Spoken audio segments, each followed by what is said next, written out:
So, I'm going to call this regular meeting of the City Council to order. Madam Clerk, roll call, please. Yes, Councilmember Carr, Here. Councilmember Panduro, Here. Councilmember Tonneson, Here. Councilmember Vaccaro, Here. Councilmember Williams, Here. Vice Mayor Bertani, Here. and Mayor Moy. That's all right. Sorry. I speak for both of us. Anyway, yeah, here. Our invocation tonight will be by Imam Farbag Mirza of the Islamic Center of Fairfield. Thank you, Imam. There's good. Wherever you feel comfortable, sir. Good evening for everyone. Good evening. I begin with the name of Almighty God, most gracious, most merciful. O our Lord, we believe in you. You are the only worthy of worship. You have no partner. You are our sustainer, provider, and protector.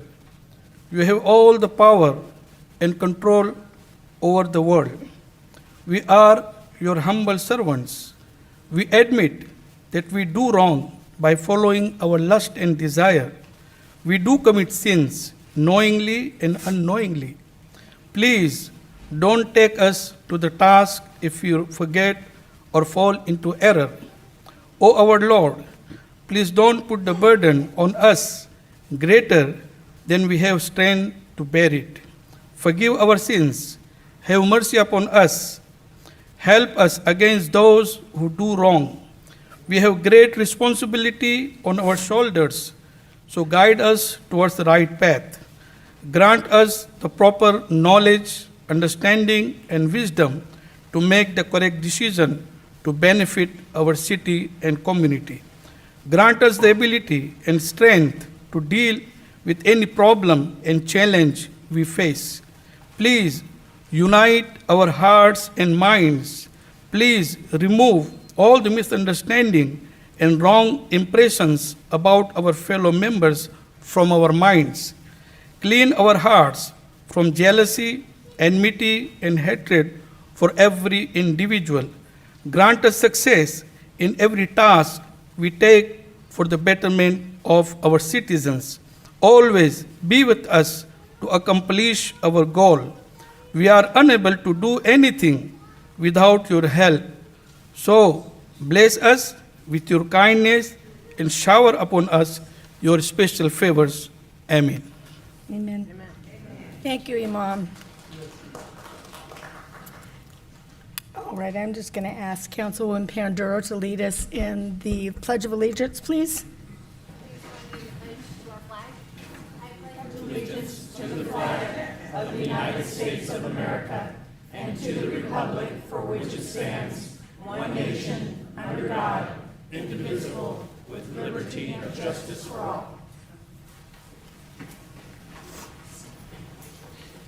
Thank you, Councilwoman. And we're going to go ahead and do council reports, and we'll start with Councilman Carr. Yeah, thank you, Mayor. I don't have a report for this session, thank you. All right, thank you. Madam Vice Mayor. Thank you, Madam Mayor. Thank you, everyone, for coming out this evening. And for those watching online or from home, it is always a better meeting when we have a full chamber. I'm going to keep it very brief as well, because we do have a lot of business to get through tonight. Just want to congratulate everyone on another successful listening tour that we had in Rolling Hills a couple of Saturdays ago. It was a good meeting, depthful conversation, and we got some business done there. Attended the homeless roundtable sponsored by the Fairfield Police Department. Thank you, Chief Dan Marshall, and everyone who participated in that effort. It was a very impressive array of service providers, the folks who provide the services for our homeless, houseless population. Lots of good things coming out of that meeting, and more on that in the future days ahead. And a reminder that the Clergy Action Network is going to be partnering with the Travis Air Force Base for an open house on August 11th. If you or some church members or your church or would like to attend, you can feel free to contact Kelly Ballard at the City of Fairfield, because of course there are access restrictions going on that base that everybody knows about, or you can call me directly. My cell phone number is 707-628-6974, 628-6974. That's it, Madam Mayor. Thank you. Thank you. Councilman Panduro. Thank you, Mayor. Good evening, everyone. I just wanted to report, I had a cleanup this past Saturday on North Texas, and it was in partnership with the North Texas Business Street Association, Real Fairfield, and we actually had the Macrocia Foundation also show up. So they're always such a great support, and so I really appreciate them for coming and helping out. But I did want to give a thanks to Republic Services. We had a big dumpster out for residents to throw away large items, and also FSUSD for allowing us to place the dumpster on the Grange Middle School parking lot. And I wanted to thank Paco from the Heart Team for being out there and picking up the bags of trash, and then Councilmember Tonneson and City Manager Gasaway and his boys for showing up and participating in the cleanup that we had. And also a shout out to Solano County Library. So they have some really great summer programming going on right now. I got to read their bilingual story time a few weeks ago. I attended their Touch It Truck event a couple of weeks ago as well. And they're also one of the sites for the free lunches going on through the end of the month. And those are every day from 12 to 1. As long as the child is there with the parent, they're able to receive a free lunch, which is really great. And I know my nephew has been really enjoying those because he misses his friends, and that's what they get to see each other. And that is my report. Thank you, Mayor. Thank you. Councilman Vaccaro. Yeah, thank you, Mayor. Well, first of all, yeah, it's always great to see a packed house. I hope everybody's staying cool out there. I know, thank you to our police department, fire department, first responders, public works for all you're doing during this, a few heat waves, it seems, in a row. I know there's a lot of people under a lot of stress out there. So, kudos to our staff for helping people out. Just a couple of things. Our 4th of July parade was a success as always. So Christina and your staff, great job. Public Works, great job getting all that set up. Seemed like there were more people out there this year than the last 14 I think I've been a part of. So it was really great. Also, July 8th was our listening tour, like the Vice Mayor said. I think it was the most well-attended one. We had about 40 or 50 people there, and everybody had a lot of good ideas and a lot of strong opinions, and we listened, and I believe that we have some direction from there. And that's about it for me tonight. So remember, just stay cool because it's going to get hot this weekend again. So, Councilman Tonneson, thank you. Thank you, Mayor. Yeah, I'll just echo a couple of the comments here with the parade and the cleanups. We've been getting a lot done. There's a lot going on in the city, and we're looking forward to working hard and getting the work done, and it's great to see a packed house. Thank you. Councilwoman Williams. Thank you, Mayor.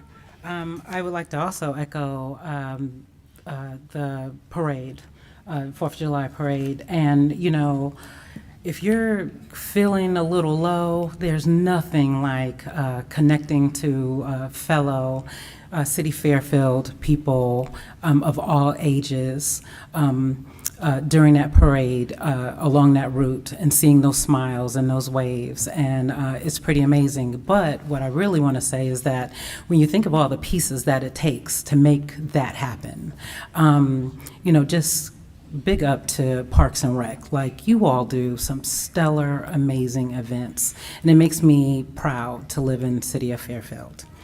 Real quickly, though, I also wanted to lift our employees. What I love about this gig, this job, is I randomly meet city employees. And so I met 2 city employees over the last few weeks. One was Dee Dee in the IT department. She's a call center part-time, was a teacher. And she not only introduced me to her lovely family, but went on and on and on about what what an amazing job she has working for the city of Fairfield, and how she's had other job experiences, but there's just something about this job and the leadership and her colleagues that she just really, really loves.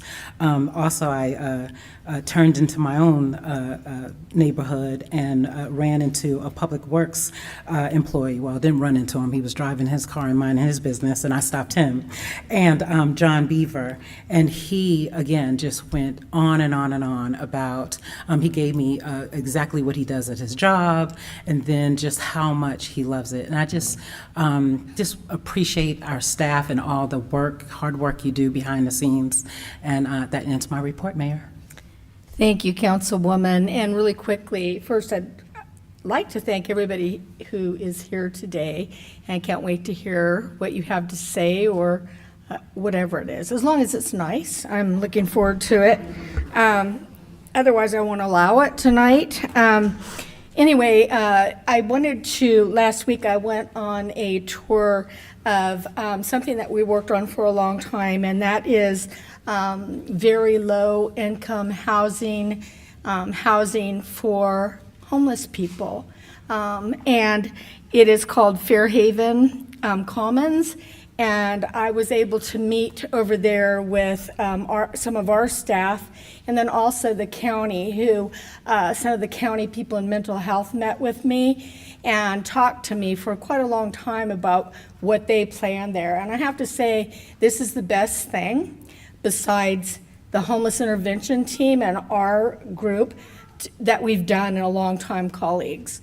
At the end of August, the place will be full. They have a waiting list. We're gonna have 44 people taken off the streets and put into the housing, and they're gonna be taken care of with county employees and psychiatrists from Kamenar, and that's what we call wraparound services. And there's somebody who lives there to help them. There's a few full-time people, and the apartments themselves are very nice. They're nicer than the first apartment that I moved into in Fairfield, and they're clean, and I am really, really excited about this. So by the end of August, we're going to have 44 homeless people off the streets of Fairfield and over there. And getting the help that they need, including anything with addiction services and so on. What I've always said, and I'll continue to say, is that when you talk about wraparound services, you need to be very specific. What are you talking about? Because some people say, oh, that's seen, I don't know, counselor once a month. No. And we were very careful, and I appreciate today we have a supervisor in here today, and she worked very closely on this as well. And I just want to say thank you for all the partners on this, and I can't wait to get those folks off the street. And I know that our homeless intervention team and our officers are going to be a huge part of that. So I just wanted to thank everybody for that. Mr. City Manager, your report? Yes, thank you, Madam Mayor. Okay, I have one item to report and then one modification to the agenda, so I'll Thank you. report on the one item first. I sure can. How's that? A little better? They're adjusting my volume back there, so thank you. Okay, so the first item, Council, you'll recognize that last Friday I'd sent you all a memo and identified that I would make this announcement here this evening. And the subject is the Lighting and Landscape Maintenance District ballot process and independent audit. So as we have had many discussions over the last year and a half on lighting and landscape maintenance districts, back in June, the city, we held a 218 process and conducted the ballot counts. The city recently learned that there were 3 issues that arose during the tabulation of the ballots on the LLMD process on June 7th. And so those 3 issues. The first one was that our consultant NBS, who ran the process for us, notified us last week that 2 ballots that were submitted by the city for properties owned by the city in District 2023-11, which is Paradise Valley, and District 2023-12, which is the Downtown Business District, were omitted from the final tabulation process and not counted in the final tally, reported to the City Council on June 7th. Those ballots were accidentally placed in a separate group of ballots that had already been tabulated and were not included in the tally. These ballots have been added to the final ballot tabulation, and the outcome for each of those 2 districts is not changed by adding those votes. The second was some sort of ballot box error. So we utilized a ballot box from Solano County, the same ones that they utilize for the elections ballots.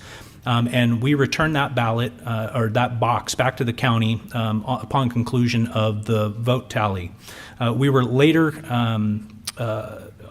contacted by county staff and the registrar of voters, who we borrowed the box from, that they found 2 ballots that were somehow had slid into a little cavity in the door of the ballot box and weren't in the main chamber. And so when we were cleaning out the ballot box, we didn't look down in the little cavity. So there were 2 additional ballots there, one for LLMD 2023-7, which is Rolling Hills, and 1 ballot for LLMD 2023-13, which was North Cordelia, that were found by the county staff, returned to us. These ballots were not removed by MBS prior to the tabulation of the votes, but have now been added to the final ballot tabulation. The outcome for each of those districts additionally is not changed. There's no difference in the outcome by adding those 2 ballots. And then lastly, there was 1 ballot that somehow was just simply omitted from the final tabulation for LLMD number 5, which was Rancho Solano. And again, staff has looked at those. The final ballot tabulation and the outcome for that district is not changed by adding that ballot. But this certainly creates quite a bit of issue for us here in the city, as well as for our residents. So in working with City Attorney's Office and our Public Works staff, we are going to be taking 3 actions in order to restore trust. First, we have disclosed the above issues, right? So we're doing that here. We're going to bring you a resolution, an upcoming meeting. Our goal is August 15th. That would be a revised resolution identifying the final tabulation of the LLMD counts for each of those districts and each of the 5 ballots that were not counted. We have requested a substantial refund from NBS for what we view as certain failures of theirs in conducting this process on behalf of the city and on behalf of our residents. And then we thirdly are going to be hiring an independent consultant that also works in this space to come in and do a full audit of the ballot process and the ballot counts to confirm that what we as staff are reviewing prior to bringing you that resolution is true and correct. And so we wanted to make sure that that was a complete independent and third party. Because we want this to be as transparent and open to the public as possible. So we have 2 companies that we've contacted, both of which that are not NBS that do this work, and they're giving us a proposal. We've let them know of the desire to have an August timeline to bring that back to council with a resolution, basically recertifying those results. And as soon as we have more details on that, we'll be putting that information out to the public. And notifying you all, once again, similar to the LLMD process on June 7th. So the city council meeting was June 6th. Then on June 7th, here in these chambers, there was an open public count of those ballots. So whomever we retain to do that audit, there will be an additional open ballot count here in these chambers. And as soon as we have the information on when that will be, we will make sure to get that out as soon as possible. Our goal ultimately is to preserve and ensure integrity in this process. Certainly, we're not happy about this issue, and we apologize for any, heartache and concern that raises as a result of the process. But we're taking swift action in order to try to rectify that and correct the record. So that's my one item to report. The other item, as I'd mentioned, Madam Mayor, is there's one modification to the agenda. Item number 20, public hearing, we'll need to pull from tonight's agenda, and that's on request of the applicant who was voting to annex into a CFD. They've requested to postpone that vote until probably one of our meetings in September, and so we'd like to honor that. So item 20 is pulled from tonight. Thank you, Mr. City Manager. And Mr. City Attorney, any report? I have nothing to report. Thank you. Thank you. Madam Clerk, do you have a report? Yes, thank you. I wanted to let everyone know that golf volunteers, we have approximately 62 at both golf courses, about 30 at each. They completed over 15,000 volunteer hours this past fiscal year. They act as marshal assistants and player assistants, so we truly appreciate them. Also, the city's also going to open up another civic academy. There are applications in the back. It's, I think, a 10-week course in the evenings, on Wednesday evenings, and they accept 25 applications. And you get an overview of every department in the city. I know if you're ever thinking of running for office, it's a really good tool to have. Council members Panduro and Tonneson both attended. And then lastly, we have on the newly formed Landscape Oversight Committee, we do still have openings on district. We've had people apply for every district except District 2 and District 5. So we really need someone to apply from those districts. You can go online for the city clerk's office for more information. And I think that's it. Thank you. Thank you, Madam Clerk. And so now we're going to move on to presentations. Yes, our first presentation is recognition of K-9 Officer Leon's retirement, presented by our Mayor Moy. That's me. I'm going to have, look at, there's the stud there. Right on. We're going to have Chief Marshall come up and say a few things, and then Sergeant Piro, and then I'll come up. So if we could do that, Chief.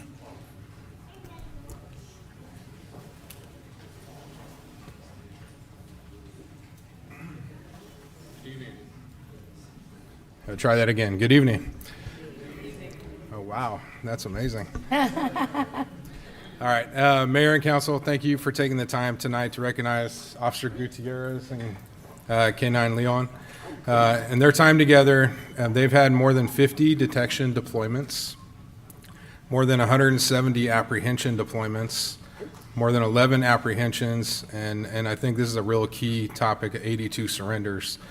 And these numbers are essential to hear because Leon was deployed over 170 times and only had 11 apprehensions. And why is that important? Because he had 82 surrenders. And so that means someone gave up rather than being bitten by a dog. Yeah, it's That's what I'm talking about. pretty crazy concept, huh? So, but this is K-9 is a crucial tool for law enforcement, especially for us here at the Fairfield Police Department. This year, the dog program was threatened when the State Assembly tried to pass AB 742, which luckily was defeated. So thank you, Mayor and Council, for your work and support in defeating that bill. And also, I'd like to thank Lisa Murphy, who's in the back, for all her work that she did to help defeat that bill. With Leon retiring, I plan to have 2 more canines added to the department to get us back to our 6 dogs. With our new shift deployment strategies, this would put a dog on each shift in the community. This is crucial as the statistics for the team, the whole team in the last 6 years, were 277 detection deployments, 800 apprehension and patrol deployments, and only 49 apprehensions, and again, with an alarming number of 249 surrenders.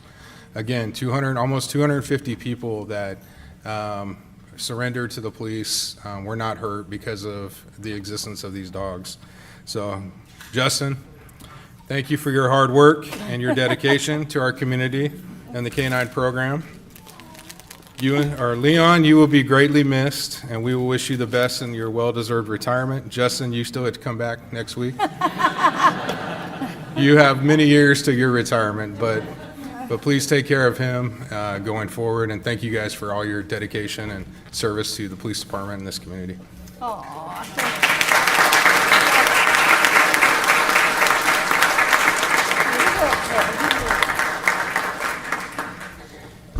Thank you, Chief. I'll make this quick. I know you guys don't like standing up there.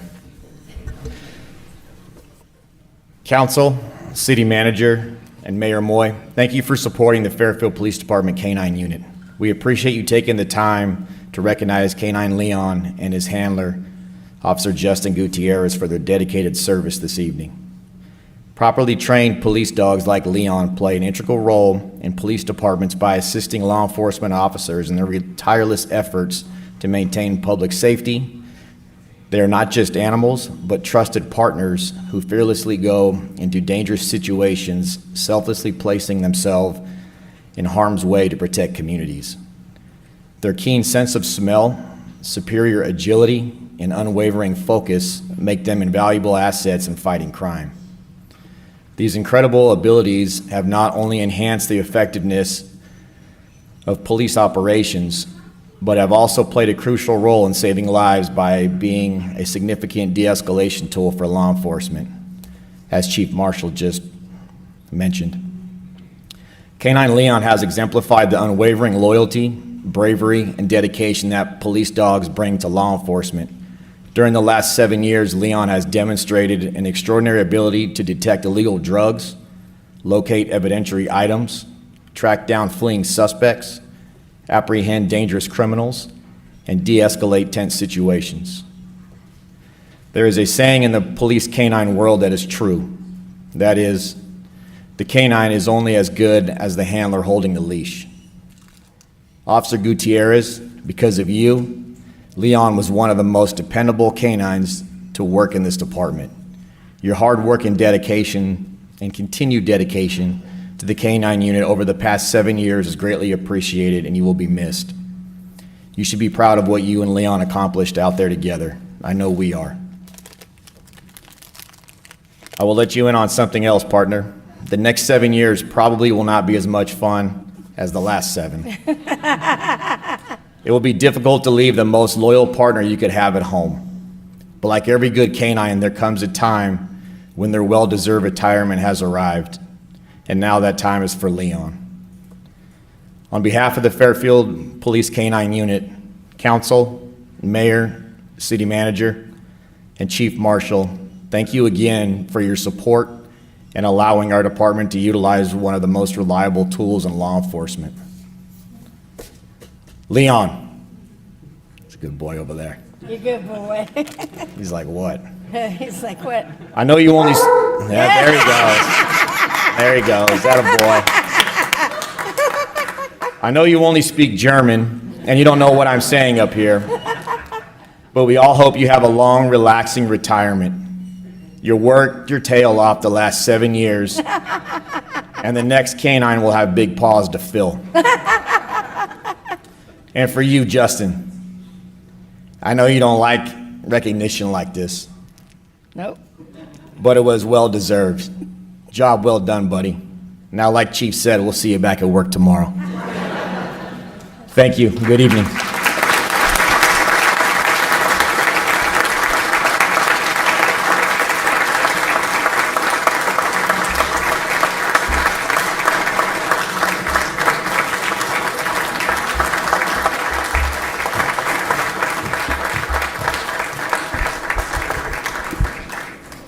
The dog's always stealing the show, which is great. I mean, that's why we're here. We're going to start a new tradition, and that is when our canines who, they don't choose to do this. We pick them out, bring them here from another country, train them. They're training all the time. As you heard, they go into places, attics, other places, and take abuse. We've had our dogs stabbed, bitten, kicked, all of the above, and they save lives. Justin will tell you, or Officer Gutierrez, and others up here, that their dogs, their partners have saved their lives multiple times. So this is a way to protect people from being shot. You heard about the de-escalation, so I don't need to say much more about that.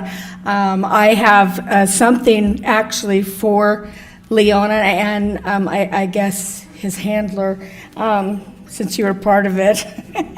And this is a certificate of appreciation for K-9 Officer Leon. And so he's going to get this, and I'll bring it over. But this is my favorite thing. He's got an engraved bowl, and it says, "Sniffing out crime since 2016." And it's got his name on it, Leon. And also, I'm just going to say, as mayor, I do declare that today is the day of Leon, and we'll put Officer Gutierrez in there too. So let's celebrate him.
Okay, our next presentation is Proclamation declaring National Parks and Recreation Month, presented by Councilmember Scott Tonneson to Parks and Recreation Director Christina Kaunzinger.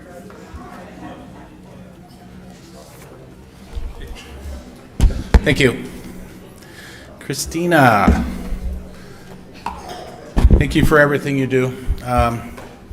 My first job in the city was when I was 17, about 10 or 15 years ago, 1978, and I was a ball field maintenance. So this is near and dear to my heart. This is for National Parks and Recreation Month, July 2023. Whereas the California Park and Recreation Society has released a statewide public awareness campaign, Parks Make Life Better, to inform citizens of the many benefits and utilizing parks, facilities, programs, and services, and the U.S. House of Representatives has designated July as National Parks and Recreation Month. Whereas Parks and Recreation promotes physical, emotional, mental, and wellness throughout the organization, throughout the organized and self-directed fitness, play, and activity. Whereas Parks and Recreation creates memorable experiences through youth sports and enrichment activities, senior activities, adult and youth recreation programs, and free community events. Whereas Parks and Recreation sustains and stewards our natural resources by protecting habitats and open space, connecting people to nature, and promoting the ecological function of the parkland. Whereas Parks and Recreation increases community economic prosperity through increased property values, expansion of local tax base, increased tourism, and the attraction and retention of businesses and crime.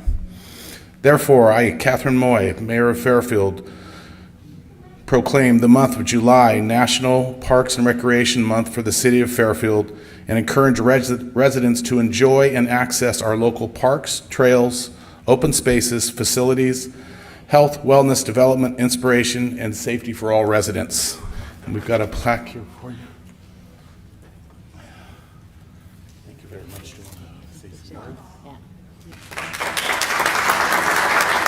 Thank you, Councilmember, and the Councilmember and Mayor. Appreciate the support of our department and the professionals that this represents. We'll be sharing this back at the department, and would like to take a moment to address the community, to invite them to July 20th, this Thursday night, 6 p.m. at our community center. The city's in the process of what we call a Parks, Recreation, Open Space Master Plan initiative, and so the community is welcome to come and talk to us about some of the things that you feel we need in our parks, what kind of programming or recreation gaps, and a whole host of other things that are park and recreation related. So 6 p.m. this Thursday at our community center. Welcome you to attend, and on the back table there's postcards that have a little QR code that links you right to our website to keep updated on all upcoming meetings, and we will be releasing a survey hopefully in August, so we'll be bringing that back to the community and invite you to participate in that. And again, appreciate the staff here in Fairfield. You have a whole host of committed, dedicated, passionate people serving your community, so thank you for this.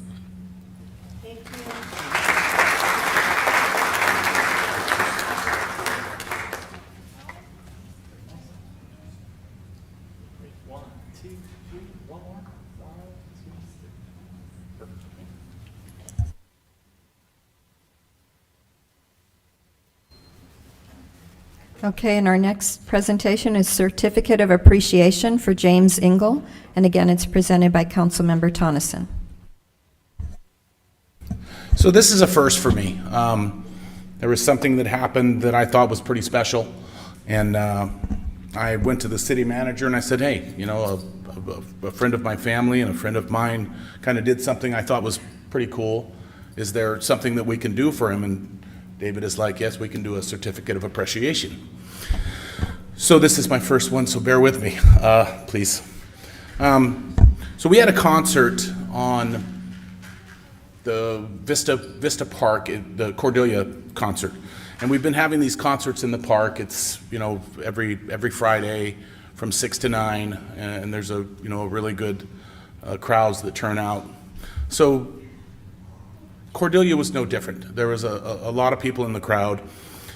And I went out to say hi, and I said hi to, I can still call him Jimmy, but Jimmy Ingle was out there, and there are some families that you've known in these towns, you know, that certainly me and Kat and others for 50, 60 years. So I can say I did know Jimmy before he was born and when he was in diapers. So, but we go way back, so I'll just be brief on this. We were out there about 6:30, concert just getting started. The sprinklers come on, and the sprinklers are going on to the band. And I'm like, I looked at Jeff, and I'm like, I don't know what to do. So I see Jimmy sprinting across the field, and he runs by me, and he goes, I know what's wrong. And I tried to catch him, but I couldn't. So Jimmy got over there, turned off the sprinklers. What could have been a huge disaster. The band had tarps they were holding up to block the water, so it was just, you know, I just thought it was a fantastic thing he did, and he didn't even think twice, and he just ran over there and saved the day. So I just wanted to present you with a certificate. I'm going to have Jeff Traeger. Jeff, you still here? Oh yeah, hey Jeff.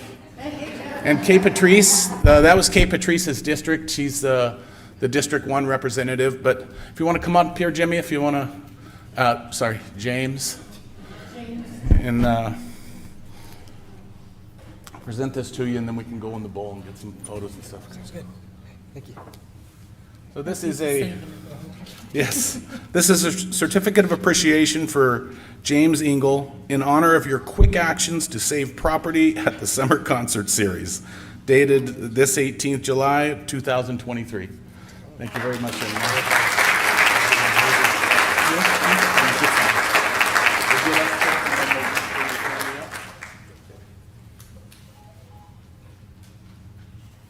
Ready? And 1, 2, 3. Do one more.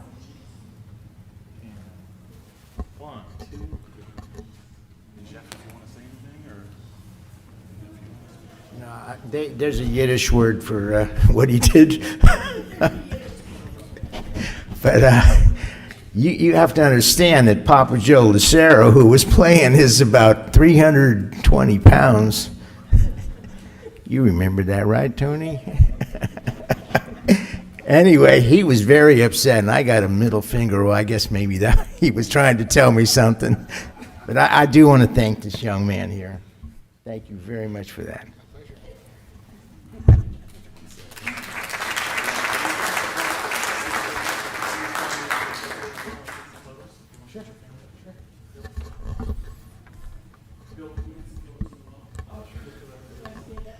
Scott, I was his principal, and you didn't ask me to go up there.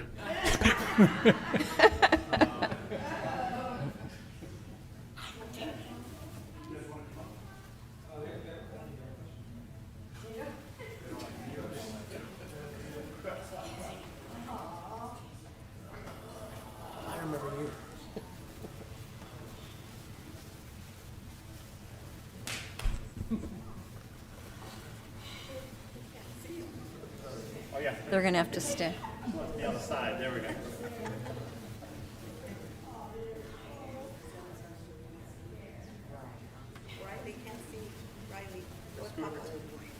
There we go. And here, let me get one like this. Okay, ready? 1, 2, 3. Okay, let me get wide. And 1, 2, 3.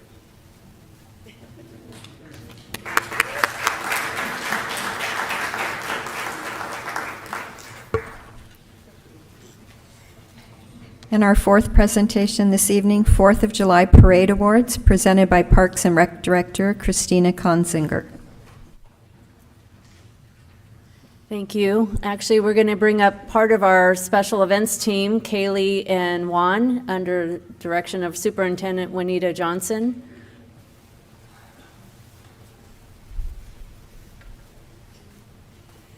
Thank you, Christina. Hello, Madam Mayor, Vice Mayor, Council, and City Manager. My name is Juan Segura. I'm a program coordinator with the Parks and Recreation Department.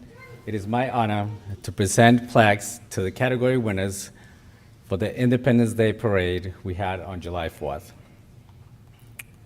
A quick thank you to all the departments who helped us out, especially the Fire Department, Police Department, and Public Works. And a very special thank you to all our volunteers and the Parks and Recreation staff who worked the event. This year we had 57 entries, which total over 1,500 people and 150 vehicles that participated in the parade. It was nice to see a lot of you out there, and we hope you enjoyed the parade as much as we did. It was my first parade. Each category receives a $150 award. Sweepstakes, which is the highest score entry, receives $250 award. We have 5 parade judges. The category winner are determined from their results. So let's get to the results.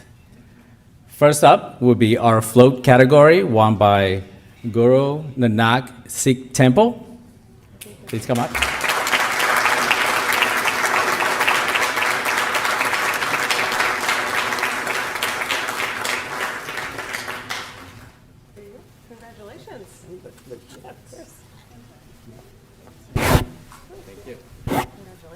Thank you. Thank you very much.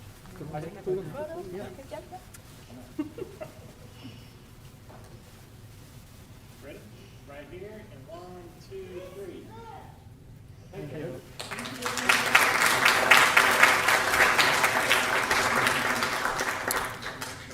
Our next category is commercial, won by Pacific Edge Sports Academy. Go ahead.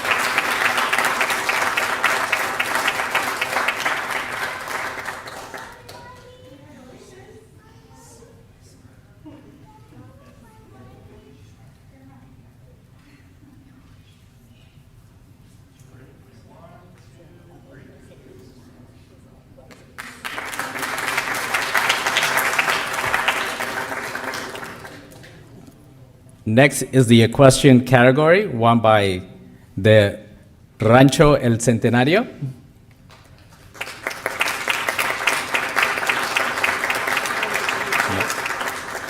Okay.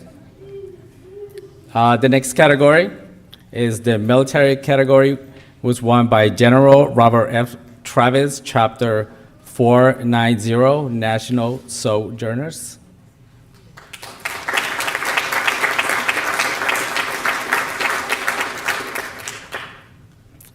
The next category would be the novelty, who was won by the American Armory Museum and their amazing vehicles.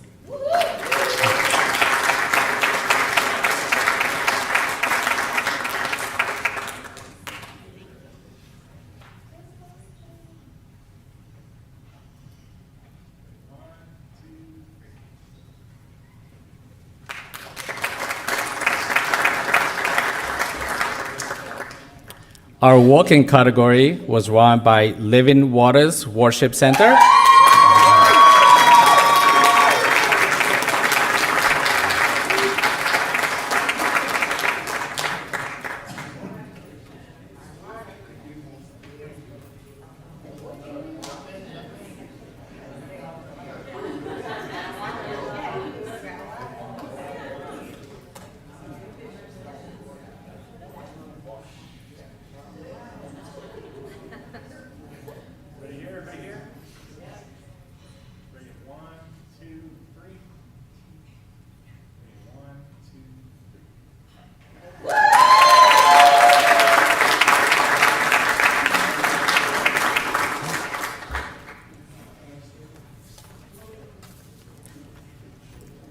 The next category is the vehicle category, and this was won by the Gold Hills Mustang Club.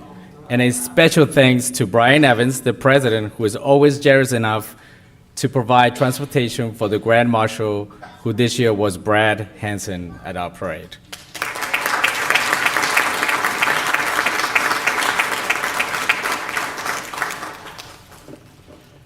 The theme for the parade this year was We the People.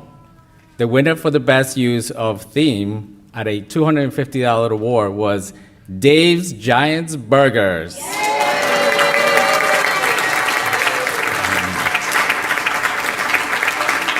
And congratulations on their 60th anniversary.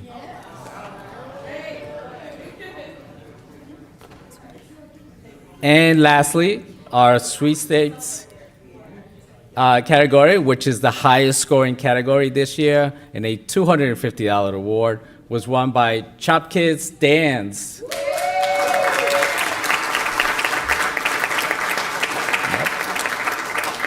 And those are awards. Thank you very much. Have a good evening.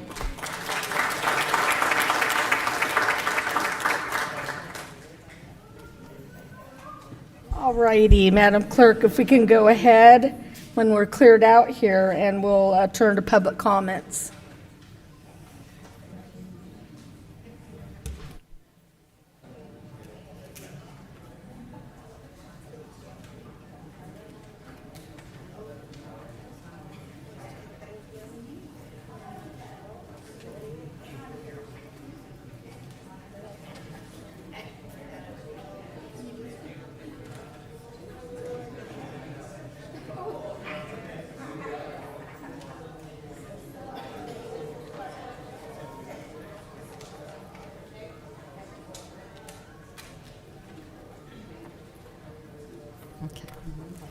Okay, process for public comments. Persons wishing to address the City Council on subjects not on the agenda but within the jurisdiction of the council may do so at this time. The council cannot discuss or take action on matters not on the agenda for this meeting, but council members may briefly respond to statements made or questions raised by the public, ask for clarification from staff, refer the matter to staff, request staff to report back to the council at a subsequent meeting, or place the matter on a future agenda. To speak on an agenda item, if you're online, please use the raise your hand feature or press star 9 on your phone. Speakers are limited to 3 minutes per item. And our first speaker, if he's still here, is Jeff Traeger.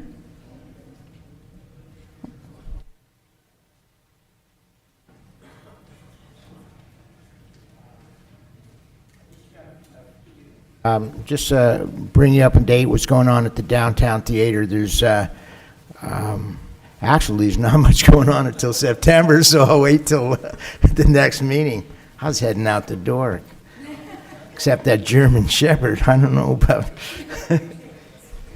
Anyway, I also want to mention, and I'll get this out of the way quickly, is the at Wood Creek Park in 2 weeks is our next Fairfield Summer Music Series. So I'd love for everybody to come on out. Starts at 6 o'clock, and that's free to everybody, just like every. We'll be back downtown at the lawn 2 weeks later, and then we're out at Laurel Creek. So the city's doing a great job of getting the word out. People know about it, and it's greatly appreciated. Thank you, Danny. Thank you, Jeffrey. Okay, Jeff, just check them sprinklers. Okay, our next speaker is Josh Patton.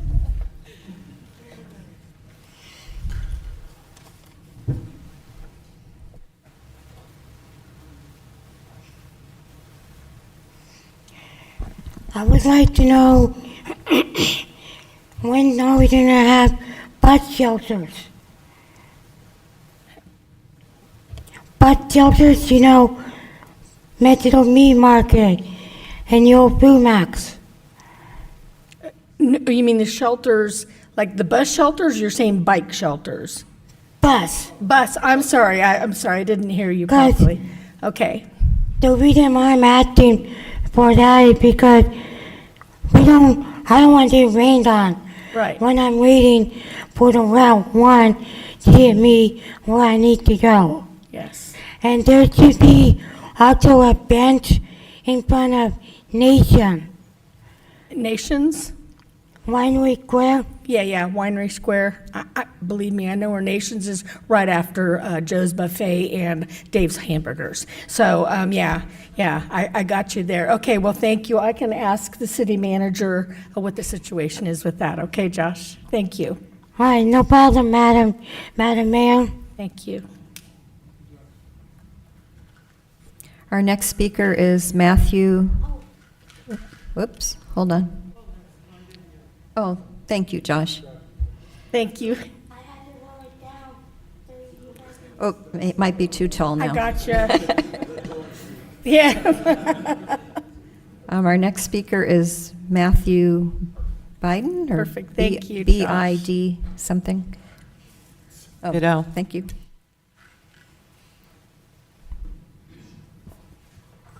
Mayor and council, my name's Matthew Badu. I'm a board member for the Travis Unified School District. I'm here as a board member. I'm only one person, as you know. I'm not representing the board on this. I wanted to come up here, and I got to be very careful because I don't want to talk about what's on the agenda. It's about the Stage 3 train station specific plan in regards to the EMF. I believe it's attachment A in the stack of paperwork. Please take a second and think about my following statement. Evaluation of EMF exposure was completed 10 some years ago as required, and I'm aware of some mitigation has been done and a few changes. But how can different projects within Stage 3 depend on development to commence? Talking with landlords, community development experts, real estate agents, and others, it's highly probable that no one will build in Stage 3.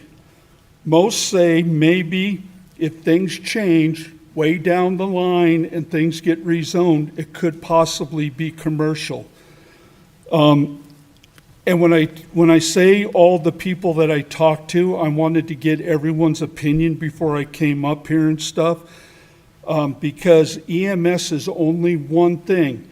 Does power lines cause leukemia? Exposure from power lines, which you know is very heavy in that area.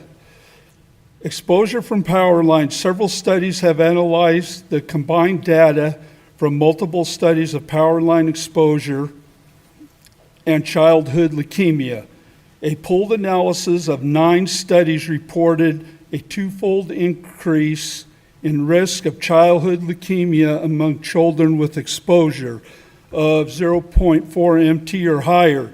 This was done in May of 22, which validates what the city had done 10 years prior to that. It just super validates it. So my question was, I asked about disclosure. Well, I was told, developers, real estate agents, people selling, they mostly disclose material type things. So You I have says, 20 well, wait. seconds. I says, what about the disclosing this? And unfortunately, they say sometimes this is in fine print. The point I'm trying to get to is this is one small issue on that piece of ground there by all the schools. So I really don't see anything else getting done there for a long time. Thank you. Thank you. And our next speaker is Tony Wade. Good evening, Mayor Moy, City Council members, and citizens of Fairfield. And my name is Tony Wade. I'm an accidental local historian. And in 2022, I came out with my first book, and that was this one, Growing Up in Fairfield, California, for the people in the room. And this is about Fairfield. It's not a memoir about me. I don't want to read that, so why would you? But it's a very interesting book. People really like that. That came out in 2021. Then in 2022, this book came out. This is Lost Restaurants of Fairfield, California, which is just what it says. A lot of interesting stories about restaurants that were here. And in August 7th, my new book is Armio High School, Fairfield, California, is going to be published. Now, I have pre-publication copies of this book already, and I'm going to have back-to-back book signings coming up in the next couple of weeks. First, it's going to be at Dave's Giant Hamburgers. I'd give you the address, but if you're a Fairfielder, you should know the address. And so that's going to be this Saturday, June 22nd, from 2 p.m. to 3:30 p.m. And then the week after that, the 29th, I'm going to be at Joe's Buffet. And that is going to be from 11:30 a.m. to 3:30 p.m. Now, I know that there are people here from Fairfield High School. And when Fairfield High School was built, it was in the Armio Union High School District. And so we're related, we're family. So you can read about the history of your folks, and just when I finally get around to writing that book about Fairfield High School, people from Armio can read about your descendants. So good play there. Thank you very much. Yeah. Yes. So, but if you are a Fairfielder, you're going to find information in my books that are very interesting to you. There are people who aren't from Fairfield who have read my books and said they found stuff that was very interesting, and they really enjoyed them. So I'm inviting you to come to Dave's, come to Joe's, and for each of the council members, I do have a free copy of this postcard for you. So I will leave these here. Thank you so much. Thank you.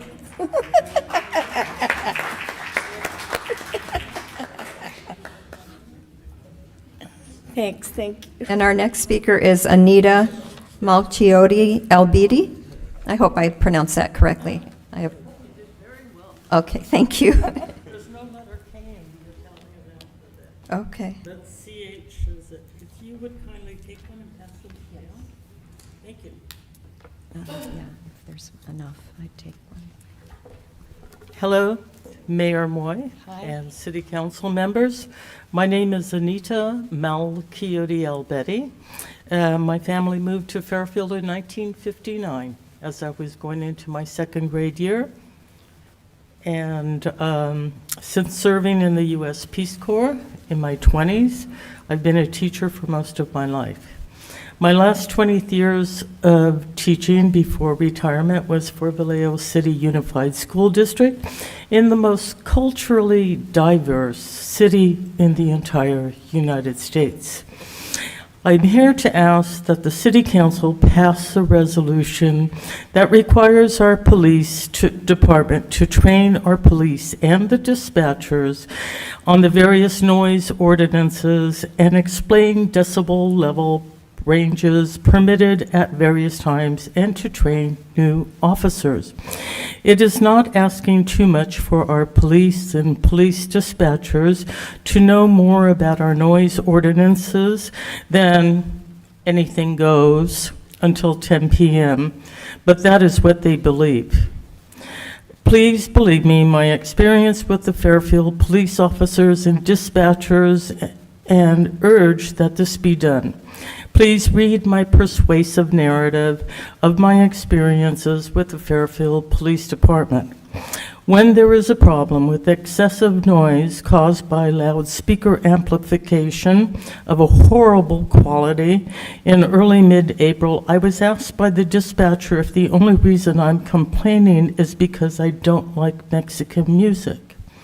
Yes, that's the shocking, cheeky attitude that I got from a dispatcher. After this incident, I contacted Matt Blowish, the Fairfield Police Department Operations Manager, thinking that would be the best place to go, about the need to better educate staff. And he initially responded that the breaking of noise ordinances wasn't much of a problem or issue for the Fairfield Police Department, so it wouldn't commit to arranging such training. But indeed, it is a major frustration issue for people, given what I read on Nextdoor's social media platform. If that training is to happen, it will need the City Council itself to insist upon it. What are we paying them so much for, We have 20 if not seconds. to know the laws, the city laws, that they should be willing to enforce? Thank you. Thank you. You have another 10 seconds if you have more. Well, that's pretty much it. I really would like you to respectfully read my narrative. I also attached the city ordinances on noise, okay? So you don't have to look it up. Thank you so Okay. much.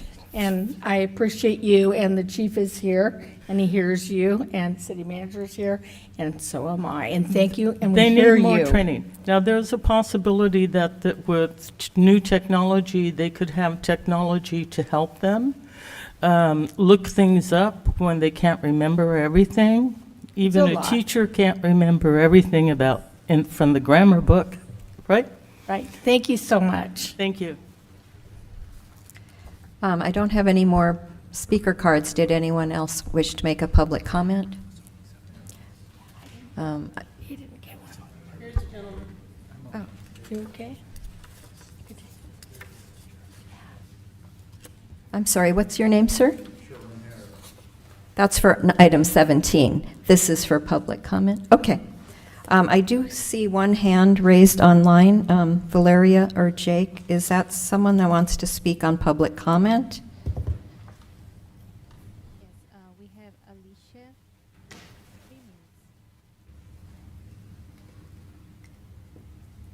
Hi. Hi, my name's Alicia Minion. Can you hear me okay? Yes, could you repeat your name? Alicia Minion. Thank you. Thank you for allowing me to speak and to continue this hybrid manner of allowing people from the public at home to participate. I really appreciate it. So I'm zooming in to talk about the Fairfield train station specific plan, specifically Phase 3, and that Phase 3 is a home. It's homes, multi-family, high-density apartments. It's just sort of a mix of homes from what I gathered and looking at the project maps. And when I attended the meeting in person on June 20th, it was revealed at that time that one of the home projects in Phase 3, it was the Biggs project, comprised of about 75 homes, that the tentative map had expired. And it appeared, based on the reaction from council, and maybe I'm wrong, I didn't read the council right, but it appeared that that was the first that they learned that the tentative map for one of the home projects in Phase 3 had expired in May of this year. So I'm calling just to suggest a recommendation that when a portion of a project that's documented in a tentative map, when that project fails to the extent that the map expires, that the Planning Commission and Council be notified as soon as possible. And I know that the city is concerned about economic development. As you know, the train station specific plan is such a significant project to the city. It has its own specific plan. And so to the extent that a developer is going to allow the tentative maps to expire, it's a negative sign that maybe they won't pursue the project at all. And so I think it's important that the council and planning commission know as soon as possible, because maybe it's a project that can be salvaged. There was an indication during the June 20th meeting that the reason for that, allowing the tentative map to expire, was that the developer was saying, well, you know, the interest rate environment is not a great environment, but that Phase 3 was approved, I believe, back in at least 2014, when we were enjoying some of the lowest, you know, interest rate environment ever. So it's a concern that the developer You didn't. have 20 seconds, you know, Alicia. Thank you. Yeah, so it's a concern that the developer didn't take advantage of that low interest rate environment. So my concern is that maybe there were other reasons that developer that allowed the tentative map to expire and not to pursue it. And I just think that this is significant enough where the council and planning commission and the public should have an open discussion regarding the reasons why a developer would back out. And so it's just a suggestion to change, you know, your policies and procedures and to improve transparency with regard to the progress of specific Your time plans is and up. other significant projects. Thank you. Thank you, Alicia. I don't have any more Okay. cards. Okay. Nobody else wants to speak, so we'll now. Oh, wait, I see one hand up Okay, you got a again. hand, okay. Valeria, is there an additional person, or was that? No, okay, thank you. All done. Okay, we're going to go ahead and turn to the Paradise Valley Maintenance and Monitoring District. Yes, public hearing and resolution PVMMD 2023-05 of the Paradise Valley Maintenance and Monitoring District Board approving the fiscal year 2023 to 2024 budget and ordering the levy and collection of the fiscal year 2023 to 2024 assessments for the Paradise Valley Maintenance and Monitoring District. And our presenter is Chris Lewis, Public Works Senior Management Analyst. Good evening, Chair and members of the PVMMD Board. Got a quick one for you tonight. On June 6th, the Board adopted Resolution Number PVMMD 2023-04 to begin the annual process to levy assessments in the Paradise Valley Maintenance and Monitoring District. The fiscal year 23-24 assessment rates for this district are proposed to increase over the 22-23 rates just by the anticipated CPI, or approximately 5%.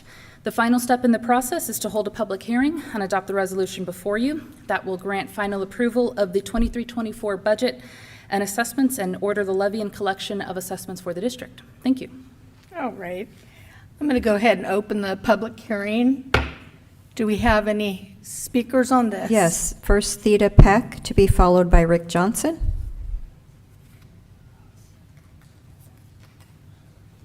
Good evening, everyone.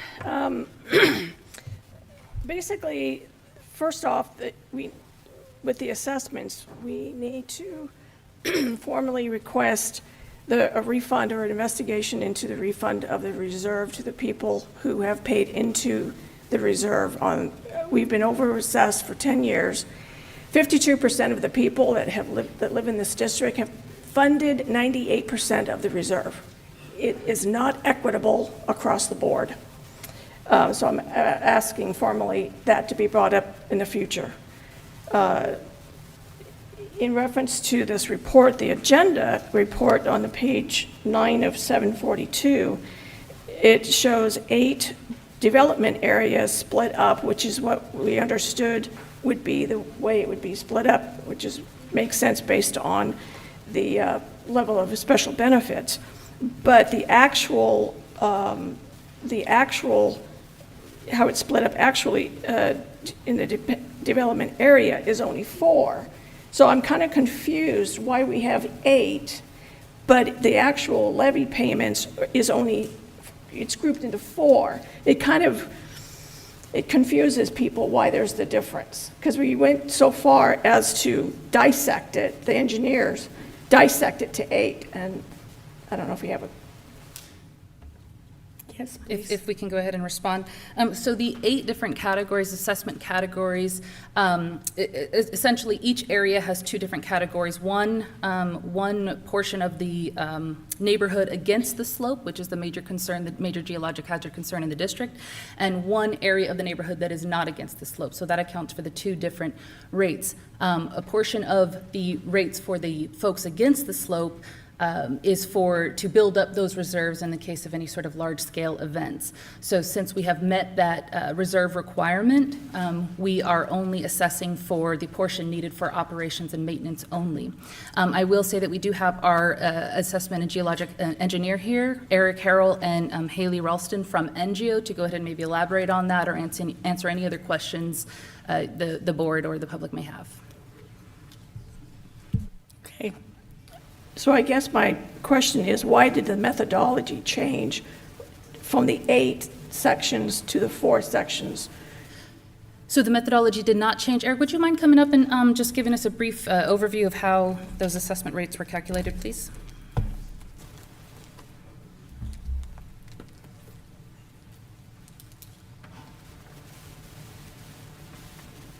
Thank you. This is Eric Harrell.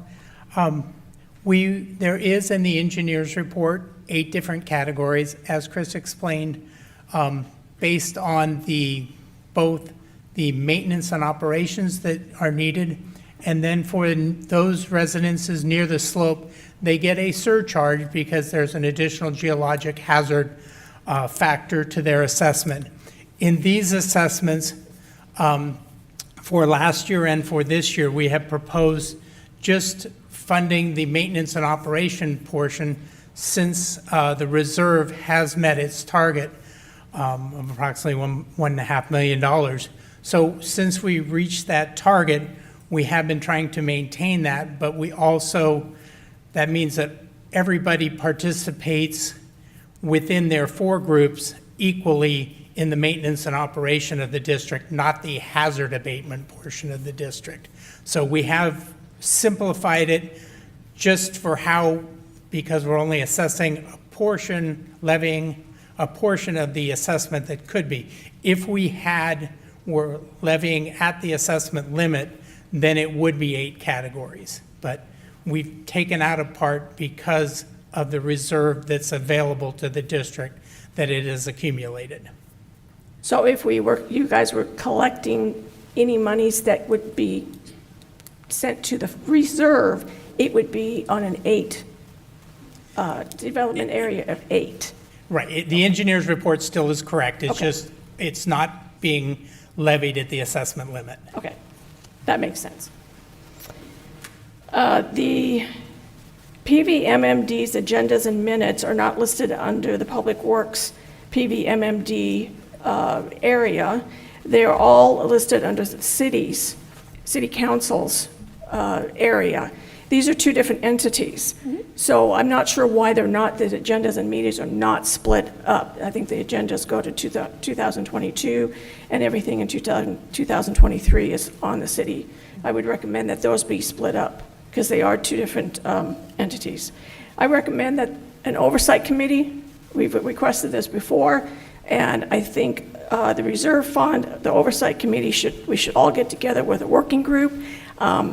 I guess the LLMD working group works so great. I think we need one for the GAD or for the PVMMD. You have 20 seconds. So that we can educate, particularly the new members of the council, the history of the GAD, and everything that's involved with it. And the only other thing I have is just to let you know, I'm not getting notifications. There's at least 3 notifications that have been sent out, or letters that have been sent out through the mail. I haven't received any of them. So, Your time thank is you. up. Thank you. Rick Johnson?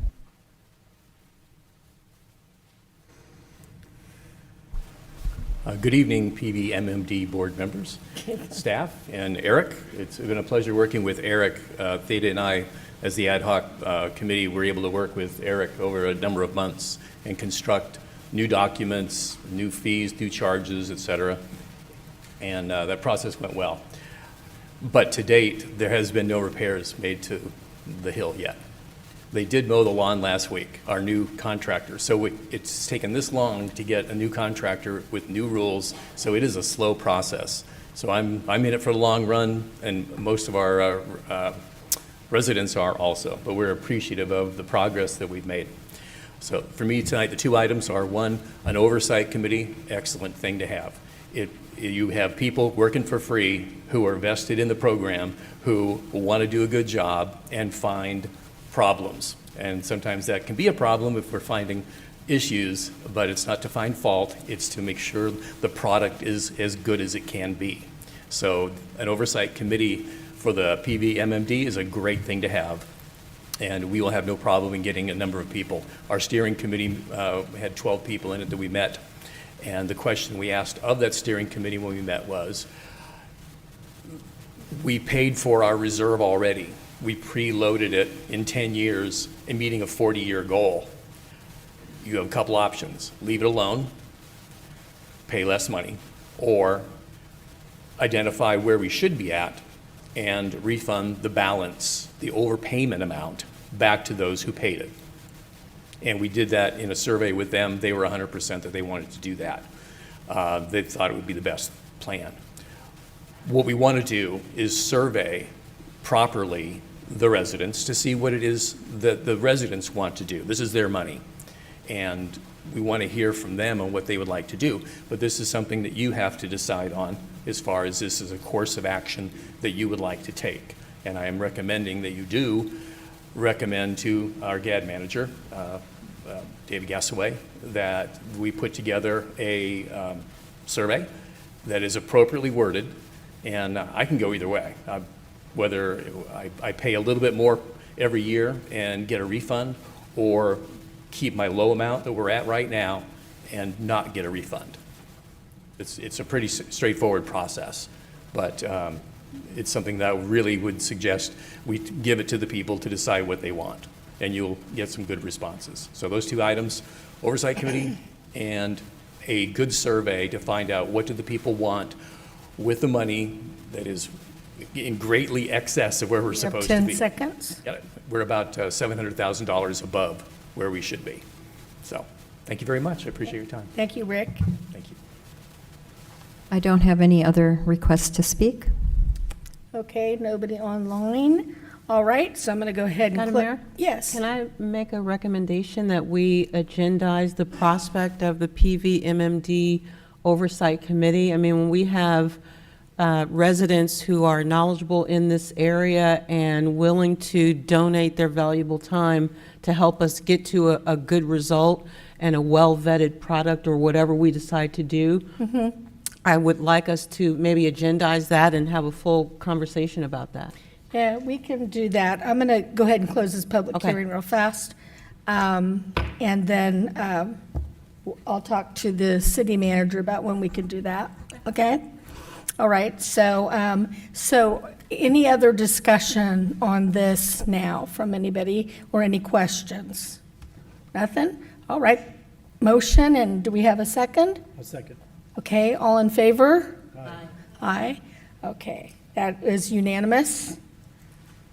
Okay, I'm going to adjourn the PVMMD and reconvene the meeting of the City Council. Madam Clerk, the consent calendar, please. All matters listed on the consent calendar are to be approved with one motion unless a member of the City Council or the public requests that separate action be taken on a specific item. And I do not have any requests to speak. All right. Is the consent calendar here? Nobody needs to pull anything? All right, then, and no public speakers, so I'm going to go ahead and entertain a motion. So moved from. Second. And a second. All in favor? Aye. Aye, okay. That was unanimous. We're going to move on to new business. Item 15, please. Yes, item 15, minute action approving mayor's appointments to the Planning Commission. And first, we have to vote on the mayor's appointments before I can administer the oath. After that, okay. Then I'll go ahead and entertain a motion on the appointments. So moved by Councilman Tonneson, second by the vice mayor. All in favor? Madam Mayor, I'm sorry. Yes. Because there's no resolution, we need to actually have the motion on who you want to appoint. We need to have a motion on who we want to appoint. Oh, sorry. That's okay, I apologize. Councilman Tonneson, who did you want to appoint? George Kennedy, and reappoint Chris Matthews, Okay, and, Planning Commission. all right, and again, we want the second from the vice mayor, is that all right? And we're going to vote again. All in favor? Aye. Okay, that was unanimous, thank you. Yes, and if I could call them up to the front, I will administer the oath.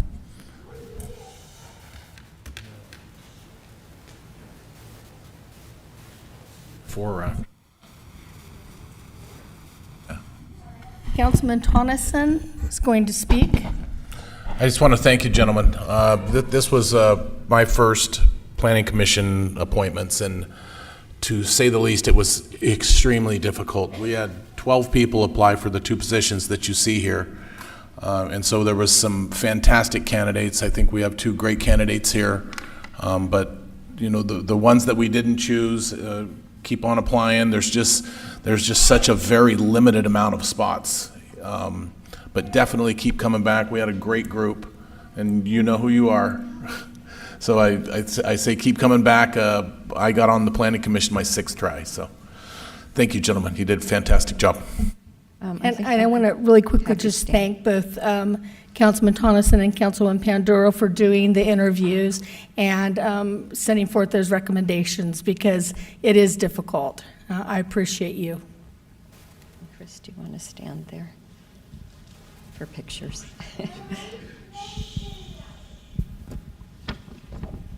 Sorry, I turned it on. It is on. Okay, here we go. If you could raise your right hand and repeat after me.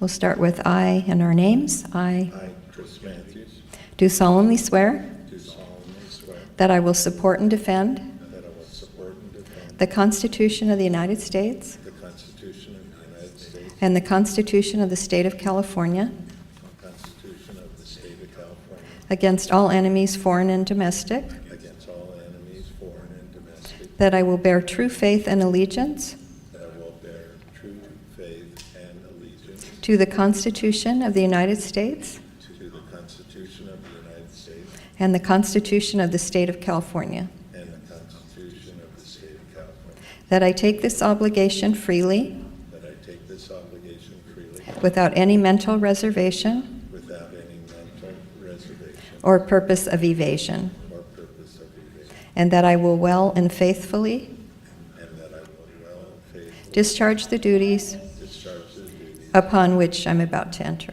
upon which I am about to enter. Congratulations.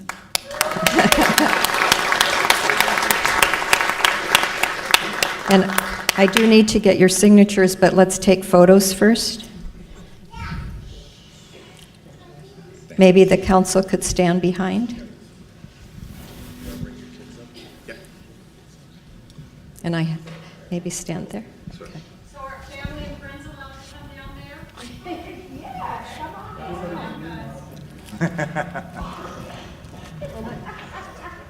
Bill, take these first.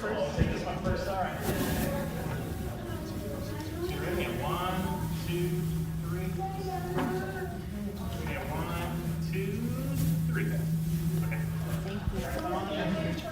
I'll let you do your job.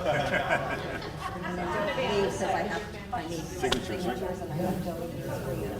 Chris. The kids will get the job signed. Oh, yeah, definitely.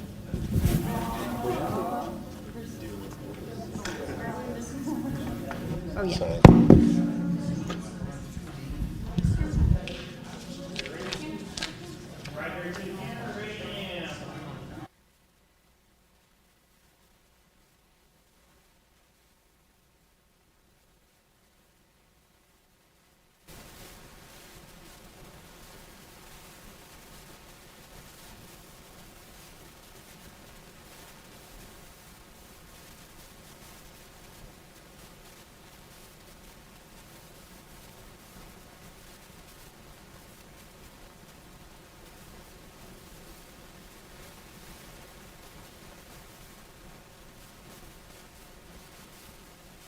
Oh, well.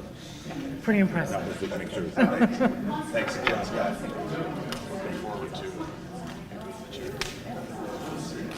Yeah, like I'm gonna get them.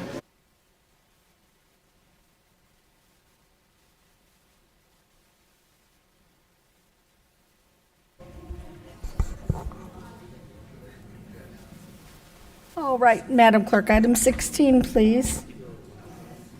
Yes, item 16. City Council discussion and direction on the heart-to-heart listening tour for District 5, and it will be led by City Manager David Gassaway. Yeah, Madam Mayor, members of the City Council, to date, through July 8th, as some of you mentioned in your council reports, the City Council has hosted 5 of the 6 planned heart-to-heart listening tours. And at our June 6th meeting, Councilwoman Williams requested this conversation to determine if you all wanted to add another date specifically for District 5. District 5 was the very first one out of the gate, and so we have agendized that, and I will turn it over to you all for discussion and direction. All right, so Councilwoman Pandora, would you like to speak to that? Yes, thank you, Mayor. Yeah, so I know that we did agendize it for this year and for today's meeting, and I want to just thank Councilmember Williams for bringing it up. I do appreciate that, and I do appreciate all my colleagues for, attending all of the listening tours and for, being there for our residents and getting feedback, and then also taking some action on what we've been hearing. But at this time, I feel that I've been engaging with the community. I had a cleanup on Saturday. I talked to business owners. I've been going to the North Texas Business Association meetings. I've been talking to business owners there and residents. And so I think that for right now, I'm okay with just leaving the ones that we've had already. I appreciate the one that we already had for my district.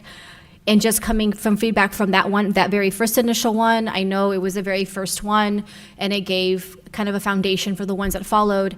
But I did garner a lot of feedback from that meeting, and I think when I do something again, which I will be doing, it'll be a little bit different, but I do appreciate the opportunity to have it again or to revisit it again in my district. So I think for right now, for me, I feel that I've gotten the feedback that I've received from the very first one, and like I said, I've been engaging in other ways, and so I do look forward to hosting something else later on down the road based off of what I did hear from that first initial one and beyond. Thank you. And Councilwoman Williams, did you have anything to add then? Yeah, I think you were at the mayor's conference when this came up, so I want to tell you publicly that I think the Heart to Heart tour is a spectacular idea. I have personally enjoyed going to each of the districts. Each district has its own flavor and it has its own energy, and not to only know my district, to get to know each of the districts that collectively is all of the city of Fairfield. So I'll take this moment to just thank you again. Councilwoman, I appreciate you guys carrying it when I haven't been here, when I was back at the mayor's conference, and then also when I had COVID. And so I appreciate you all doing that, and I know from the feedback that I get from our citizens that they're ecstatic that we've gone out there. And, in Rick's district, we did have a real big turnout. That was huge, and I look forward to a real big turnout in yours, Councilman Williams. Look forward to that. And actually, the Vice Mayor and I have been talking about doing a couple of others, but we're trying to figure that out right now. Maybe one out in Suisun Valley, because we are going to put together that committee, so it might just be a spot. But so we're talking about that, and we'll see how you feel about that. All right? Thank you. So I think you got direction there that we're good. All right. And I heard they're doing listening tours in Vacaville now. Yeah, they've Is picked that it right? up. Yes, they have. Yeah. Hey. Yeah, flattery. There you go. All right. All right. Well, thank you very much. Thank you. And now we'll go to item 7, and let's talk birds. Item 17, Peafowl management background. And our presenter is Marisa Kumpian, Public Works Senior Management Analyst.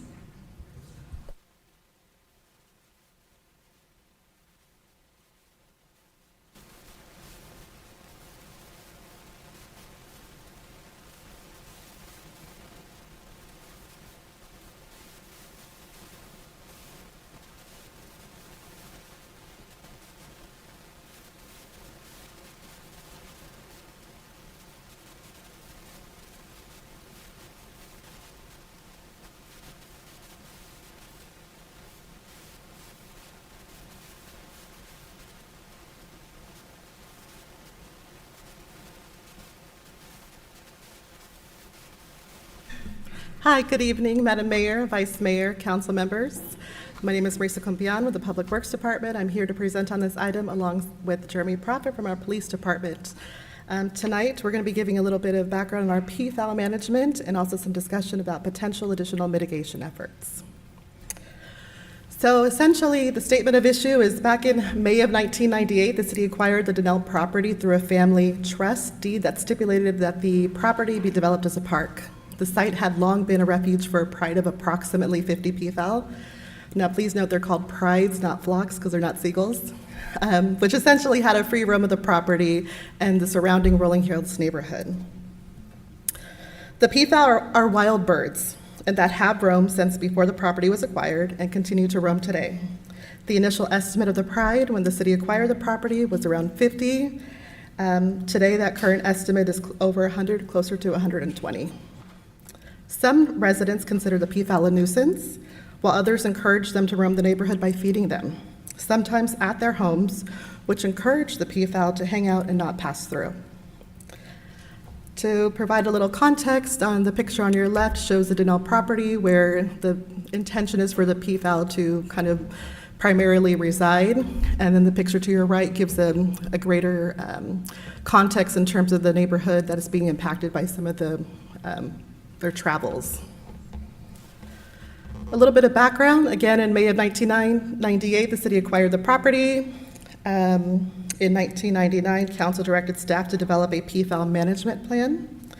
In 2004, a peafowl management plan was adopted. Noteworthy, it contained plans for a large free flight aviary. So that would have actually contained the birds. Additional findings at that time indicated an optimum pride size of about 25 to 30 peafowl. In 2009, council approved an amendment to the architectural scope that eliminated the proposed free flight aviary. This decision to eliminate the aviary and allow the birds to continue to roam free was done in collaboration with the Donnell Property Master Planning and Peafowl Research Committees. A little background on current management efforts. When I was reading this, it presents city staff adoption. No, city staff are not adopting these peafowl. Rather, we have developed an adoption program, which is essentially an application that considers the peafowl's well-being, how, in terms of the area where they would be able to roam, the availability for the adopter to manage a particular quantity. And in addition to that, since 2004, staff has had an effort around trapping peafowl. At one point in time, staff was trapping peafowl off of the Donnell property. However, there was a series of obstacles that had happened. Essentially, upon research, I've heard from staff that they actually received threats from some residents. In other instances, the traps were tripped, which did not allow, the peafowl to be captured. And so some of the other additional management efforts were, in 2018, a new peafowl committee was established, which was comprised of a group of residents from the Rolling Hills neighborhood and city staff. And over the course of a dedicated year, they performed extensive research and education on all aspects of peafowl. They created informational flyers to help educate the neighborhood about the committee and to provide information about peafowl with an emphasis to not feed them. And a subcommittee was also created to regularly feed the peafowl at the Donnell Nature Center with the hope that feeding them at one location on a regular schedule would lure them out of the neighborhood and back to the nature center. As I noted, since 2004, staff has employed various trapping efforts, including attempting to outsource. What I would also note is that staff is only currently trapping on the Donnell property, mindful of reproduction cycles. They're careful to not trap and separate chicks from their parents. It is a two-person effort, which essentially is a full day's work, including setting and monitoring the traps, waiting for the peafowl to trip the trap, rehoming, and cleaning up. And I'm going to go ahead and hand it over to Jeremy now to talk about some of the recent staff efforts and mitigation efforts. Thank you. Good evening, Mayor and Council. It's been a pleasure researching this. I've gotten a flock of animal cases in code enforcement these days, so it's been intriguing. I've learned a lot and also learned a lot about enforcement and other things that have happened in Southern California, which made national headlines in 2021 throughout the country of the first ordinance passed enforcing feeding, which is something I don't encourage, and I'll give you guys some more details of why I'm not encouraging that based off of research from other cities that have passed ordinances to enforce the non-feeding of these birds. So we met with Rolling Hills community, about 6 or 7 members a couple of weeks ago, and really heard both sides of their concerns, and it's a mix of real extreme support of peafowl and don't bother to peafowl, and others are just fed up because of some of the destruction that they've caused, and we understand that. So there's been some extreme conversations. This is a very delicate situation, and we respect that. To the point of the discussion is, do we continue to have peafowl in our community? So there's a mix of, do we reduce the size of the pride? Do we reduce the size? Do we eliminate altogether? Even conversations of some of the community members, they only want certain peafowl to be removed from the area. So you could see how hard that would be, is to identify certain peafowl, because this peafowl may be more disruptive than others. So it's been a wide variety of questions to staff. So with that information, and I always appreciate Rolling Hills and everybody throughout Fairfield and their feedback, I think we should have a continued dialogue on a broader scope of residents in the area and more than 6. The time of the day was not convenient for everybody, so maybe having a meeting in the evening hours where more folks from the neighborhood could express their concerns and have a better conversation with city staff. So I reached out to county, the LA County Animal Control, and a few cities down in their area that recently, as of 2021, passed extreme measures to not only limit and reduce the pride, the size. They were looking at 300 in their city. We're thankfully only at about 120. So they were at extreme numbers. They passed an ordinance. It was a violation of $1,000 or a misdemeanor to feed the peafowl. That was not productive because a few things from code enforcement perspective, we have residents that call in complaints. We have to verify those. If I don't physically see you feeding the peafowl, I cannot enforce that ordinance. That is very hard to enforce. As you can imagine, some people feed other animals. Maybe they're feeding peafowl. Now I have to articulate, are they feeding the squirrels, peafowl, the bears? As you know, we had bears last year, hopefully not again. But it's hard to articulate who they're feeding. And if they want to disguise that I'm feeding the peafowl, they could say I'm feeding the birds. They ran into those challenges in Southern California. To this date, they've never enforced a single one of those ordinances because of that challenge.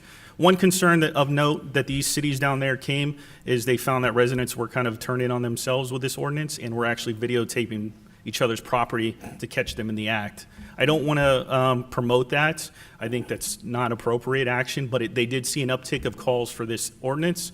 But again, they could not resolve the matter because there was not enough evidence to show what they were feeding, i.e. I put it out for birds, but I ended up feeding other peafowl, which that was not my intent. So that was challenging. We did reach out and speak to them about connecting with ranchers. So this is not a native bird. If you don't know, this is not a bird from California. So it is very hard to find contractors that will do this. But the cities that have successfully reduced their peafowl pride have used contractors.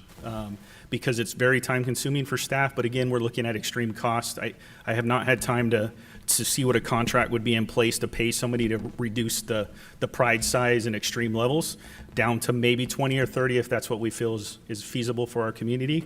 But there are ranchers throughout California that we could try to make contact with to rehome those those peafowl. We've rehomed this year 33 peafowl just by city staff's efforts alone. But again, some of the conflict that we're running into is our staff being harassed as they're setting those traps up or the traps being vandalized. And again, I think this is out of passion from both sides. I don't think there's intent to harm our staff. There's just, anytime you deal with animals, the nature is there's passion behind that, and people feel one way or the other. So again, reducing peafowl size, I think, is the most consensus thing that I've come across. What is that? Is it 25? Is it 30? Do we need to get more research in what the optimal size is for our Fairfield community? But you didn't think about, as our areas have grown and we build more homes, is this something that we want to continue? Is this something we want to invest in managing this continually, because there will be additional cost? Do we want to remove them altogether? That's another conversation that we want to have. I would argue that there is going to be some that says, no way, we love the peafowl here. So I don't think there'll be a strong opinion to remove them altogether. Education, we talked a little bit about this, but I think this is an all hands on deck that the entire city educates. I know most departments have been successful. That's having meetings in their neighborhood, that is going out and putting flyers about not feeding peafowl and what that causes, that is educating our community of full on hands, going door to door, hosting meetings, doing social media posts, all of that type of stuff to educate the pros and cons of what you're creating in your neighborhoods. And then lastly, yes, that is an option, no feeding ordinance, but I'm strongly discouraged, even if we pass that, and I love city ordinances because that's why I have all this white and gray hair, because I get a lot of phone calls. I don't feel this is going to be a successful option to reduce the population, but I feel city could make a better effort and educate the community on what this is causing in our neighborhoods. So, questions from both of us? Thank you, Jeremy. Questions or speakers? Do we have speakers out there? Yes. All righty. I'll start with number 1, Brett Barner. Sure. No, I can do it. Is there one? Oh, okay. Can I take one? Yes. Okay. Okay. Mayor, Vice Mayor, Council, and City Manager.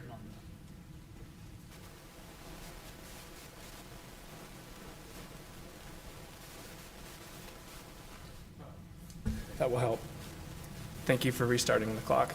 Good evening. Thank you for your time today. I actually work as a biologist in the city of Fairfield.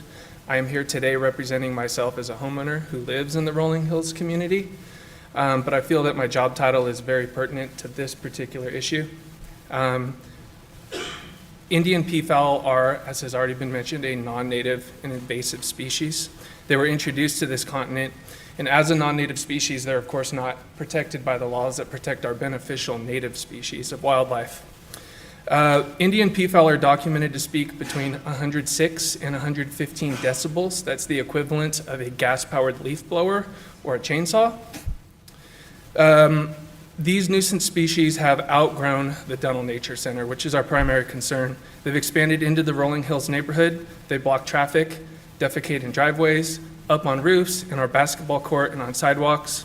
They destroy paint jobs on parked cars. I know you have some images of that.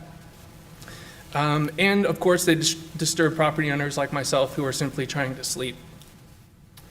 The sound from their ear-shattering cries can unfortunately be heard throughout the night, causing me and my fellow neighbors to even wear ear protection in our own homes.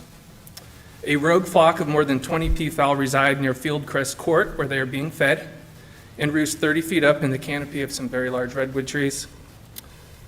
I have lived in the Rolling Hills neighborhood for nearly 5 years, and this issue has gotten progressively worse. This year is by far the most intolerable.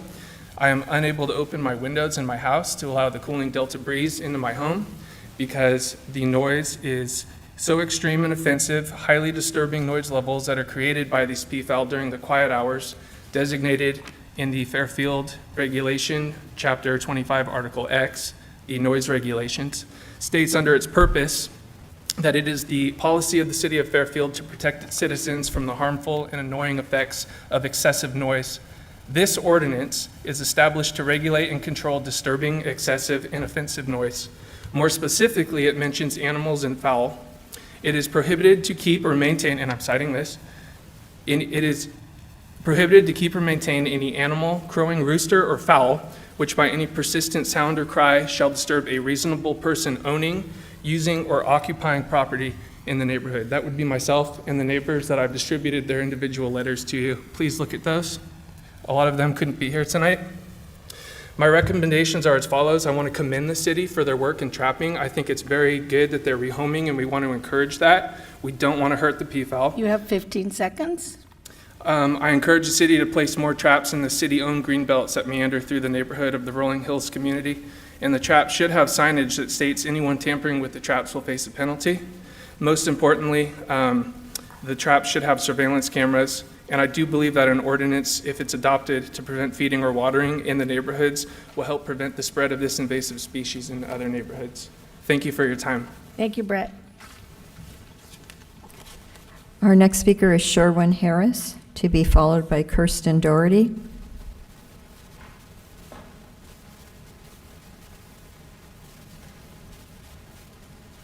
Madam Mayor, Vice Mayor, I'm sure that when he started talking, I thought he lived on my block. Councilman Tonneson, he came through my neighborhood and he saw the massive amount of, you call them, I call them peacocks. And the noisy is, I don't know what.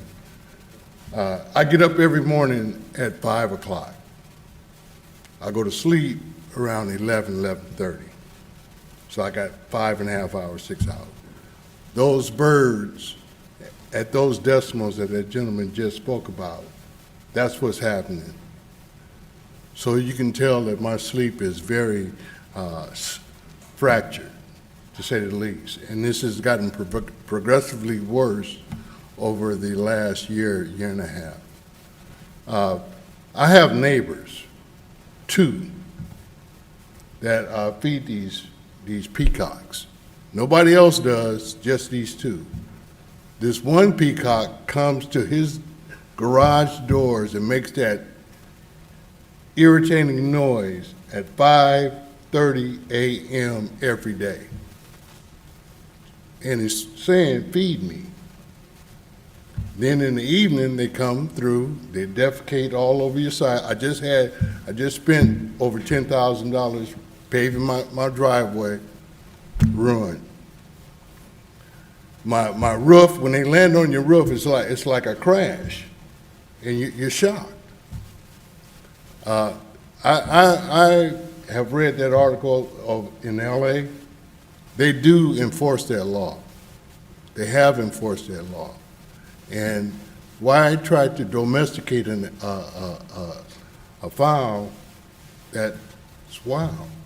It's ridiculous. And for this, I got a chance to kind of read over the first couple of pages of this ordinance, not the ordinance, but the recommendation. And for them to think they can keep those birds in a certain area and just let them feed, how does that bird get from the downhill area? I live across 2 freeways, and they've invaded my whole neighborhood. I cannot sleep. I've been there 22 years, and this is unbearable. And it's not only me. It's the whole neighborhood. It's ruining it. And right now, I'm in the process of fixing my house, and I'm moving to Vegas. Thank you, Sherwin. Next is Kirsten Doherty, to be followed by Heidi Doherty.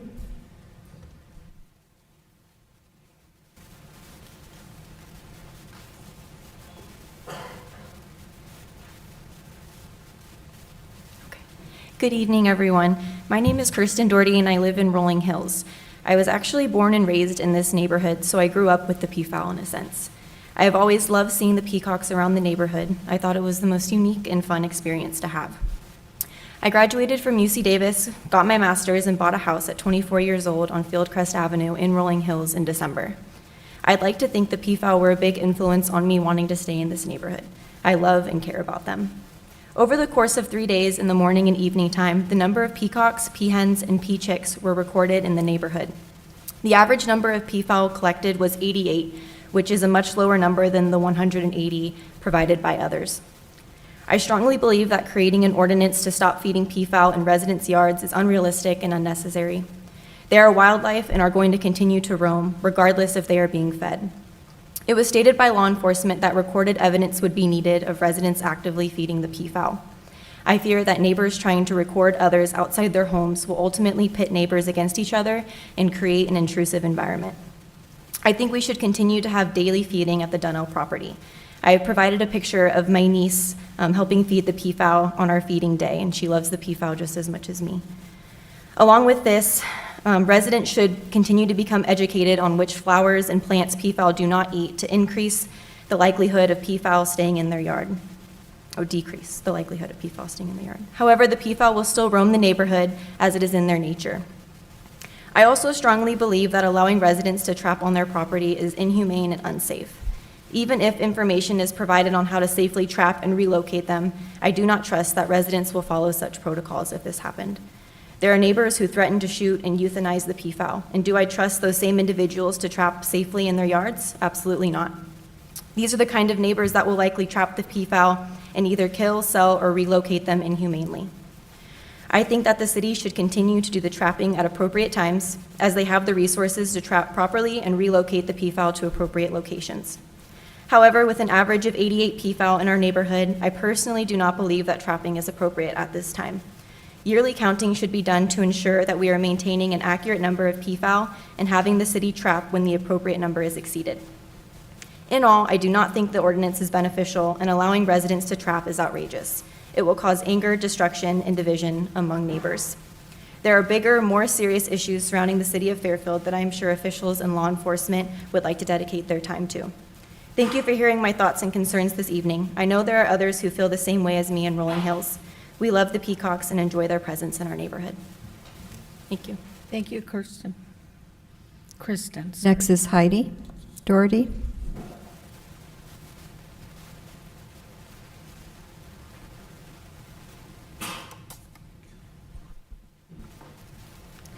Hi, my name is Heidi Doherty, and I've been a resident for 24 years in Rolling Hills. I'm also a member of the Peacock Committee, so some of the things that I'm saying will be kind of piggybacking on what Jeremy Prophet had said, as well as others. As far as the count goes, there's always been this number of 180 that have come up. When we did the count, we were able to do it at 2 different times during the day over a number of days to try and get an accurate count on what the actual numbers were. We came up with the 88 was the highest number that we had recorded, and that was 35 males, 28 females, and 25 babies. We all know the number of babies declined just because of the predators and everything, even on a daily basis on whoever watches the babies we know. We know that there are residents that love the peafowls, others that tolerate them and dislike them. Today we'll be complaining about the peacocks. Tomorrow they'll be complaining about turkeys, raccoons, squirrels, coyotes. The reality is we live in a very unique neighborhood where wildlife is expected, and that we believe that for them to remain in one area is just impractical. They're not perfect, the peafowl. Currently, there's the peafowl that's pecking on the car. I talked to the owner. It is one peafowl that is doing the damage. They've already come up with a solution that they'll cover their car when it's not in use. And I've also been in contact with the city on trying to get to a solution as far as that goes. And one misbehaved peacock shouldn't represent, all the peacocks as a whole. It's a rare occurrence. Other complaints that have come about are them eating the flowers, poop, roosting in the trees. As a peacock committee, we've assembled that pamphlet that was actually posted, which we were a little surprised. And that talks a lot about the different informative ways to reduce these issues. To address the idea of trapping and feeding the peacocks, first I'd like to say that it's a disappointment that our community is even here tonight. There was proper protocol that could have been put in place. They know that the Peafowl committee exists. We've worked with the city to lessen these numbers. We've spent many, many hours with the staff of the city. We meet once a month pre-COVID. COVID has brought that to a halt, but it's something that we hope to get back in now that we see that these issues are starting to rise. You have 20 seconds? Can I ask for one extra minute? I was trying to touch on the Sorry, committee. I can't do that. Then I'd have to Okay. give it to everybody. Okay, so I think that the feeding ordinance is troubling. They've already touched on the reasons why, and the trapping is a bitter concern because it's going to pit neighbors against neighbors, going out and videotaping and then reporting back to the police is just something that is not a community that we hope to live in. And Your time is up. thank you. Thank you, Heidi. Next speaker, Joe Gonzalez.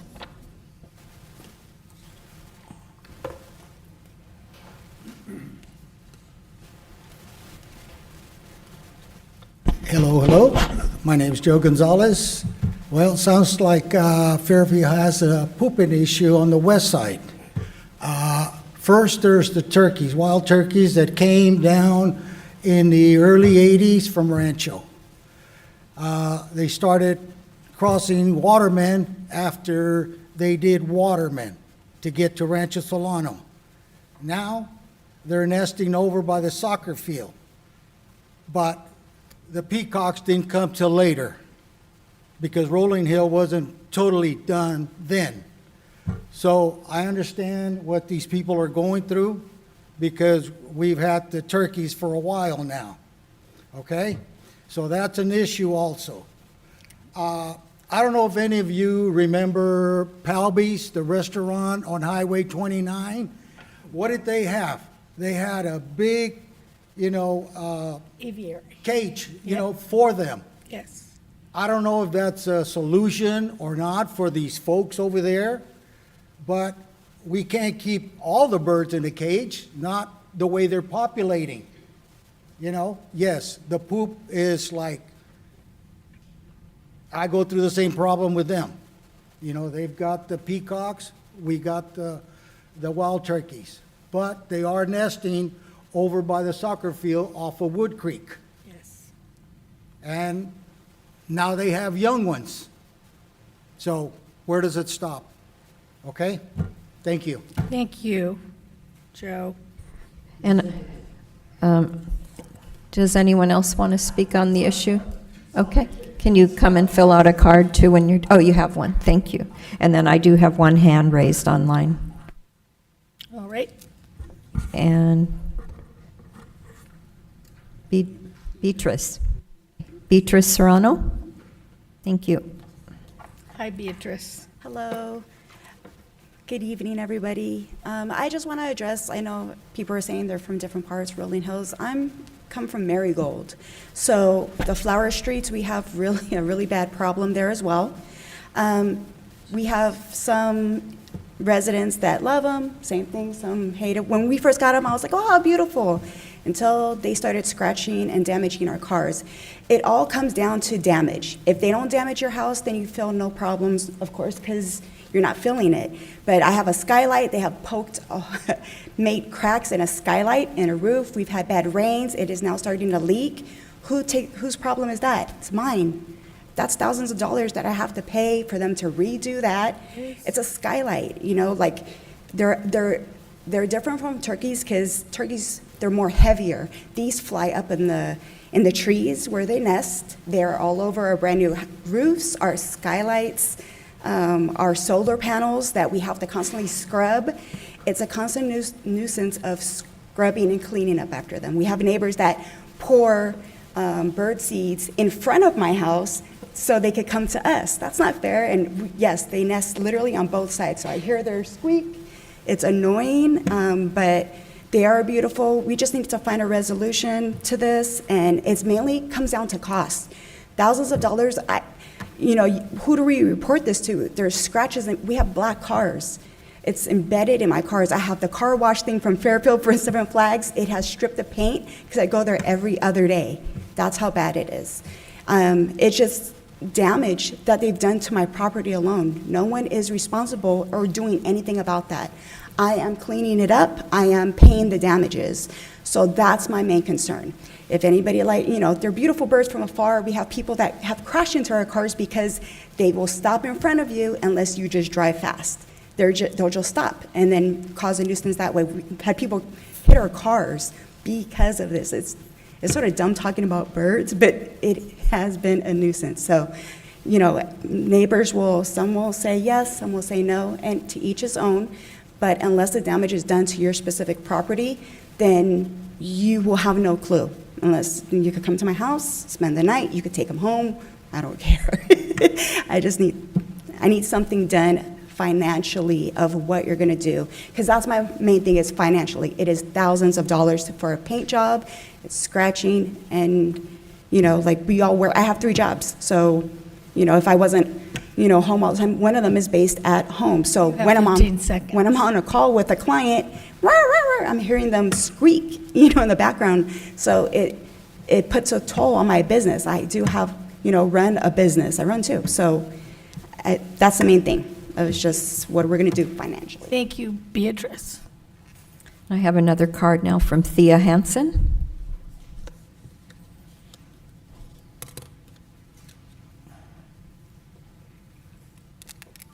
Hi.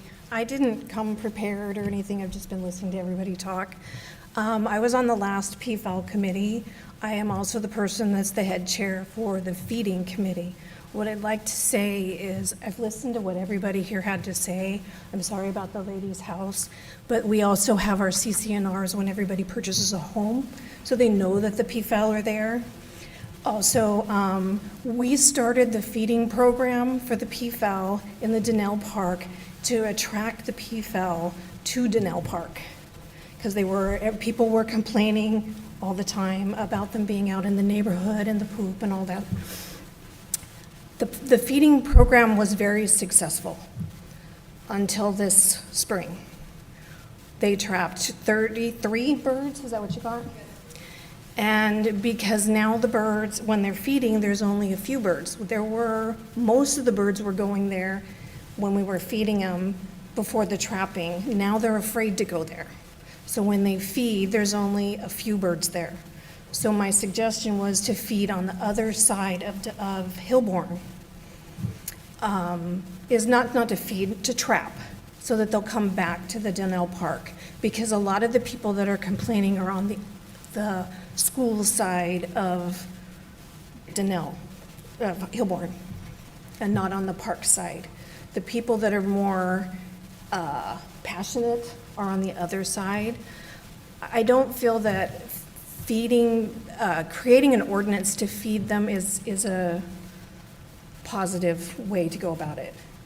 I can't come up with a solution, but ultimately, if they can trap in the fall, if they want to, but there is only about 88 birds. The neighborhood did take a survey. They walked the whole thing and tried to count the birds and counted the birds. So I just want to say that, there are a lot of people that don't like them, but the committee was working and had a solution, and it was working. So I'd like to keep the committee so that we can move forward in a positive way instead of what you're hearing tonight. Okay? All right. Thank you. Thank you. I don't have any more speaker cards, but there's a hand raised online. All right. Valeria? We have Elaine. You have 3 minutes.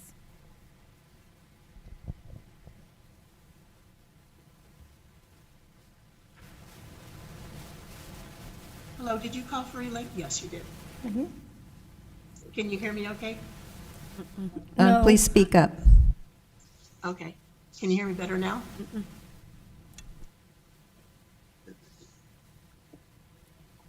Go ahead. Okay, can you hear me now? Yes, just speak as loudly as you can.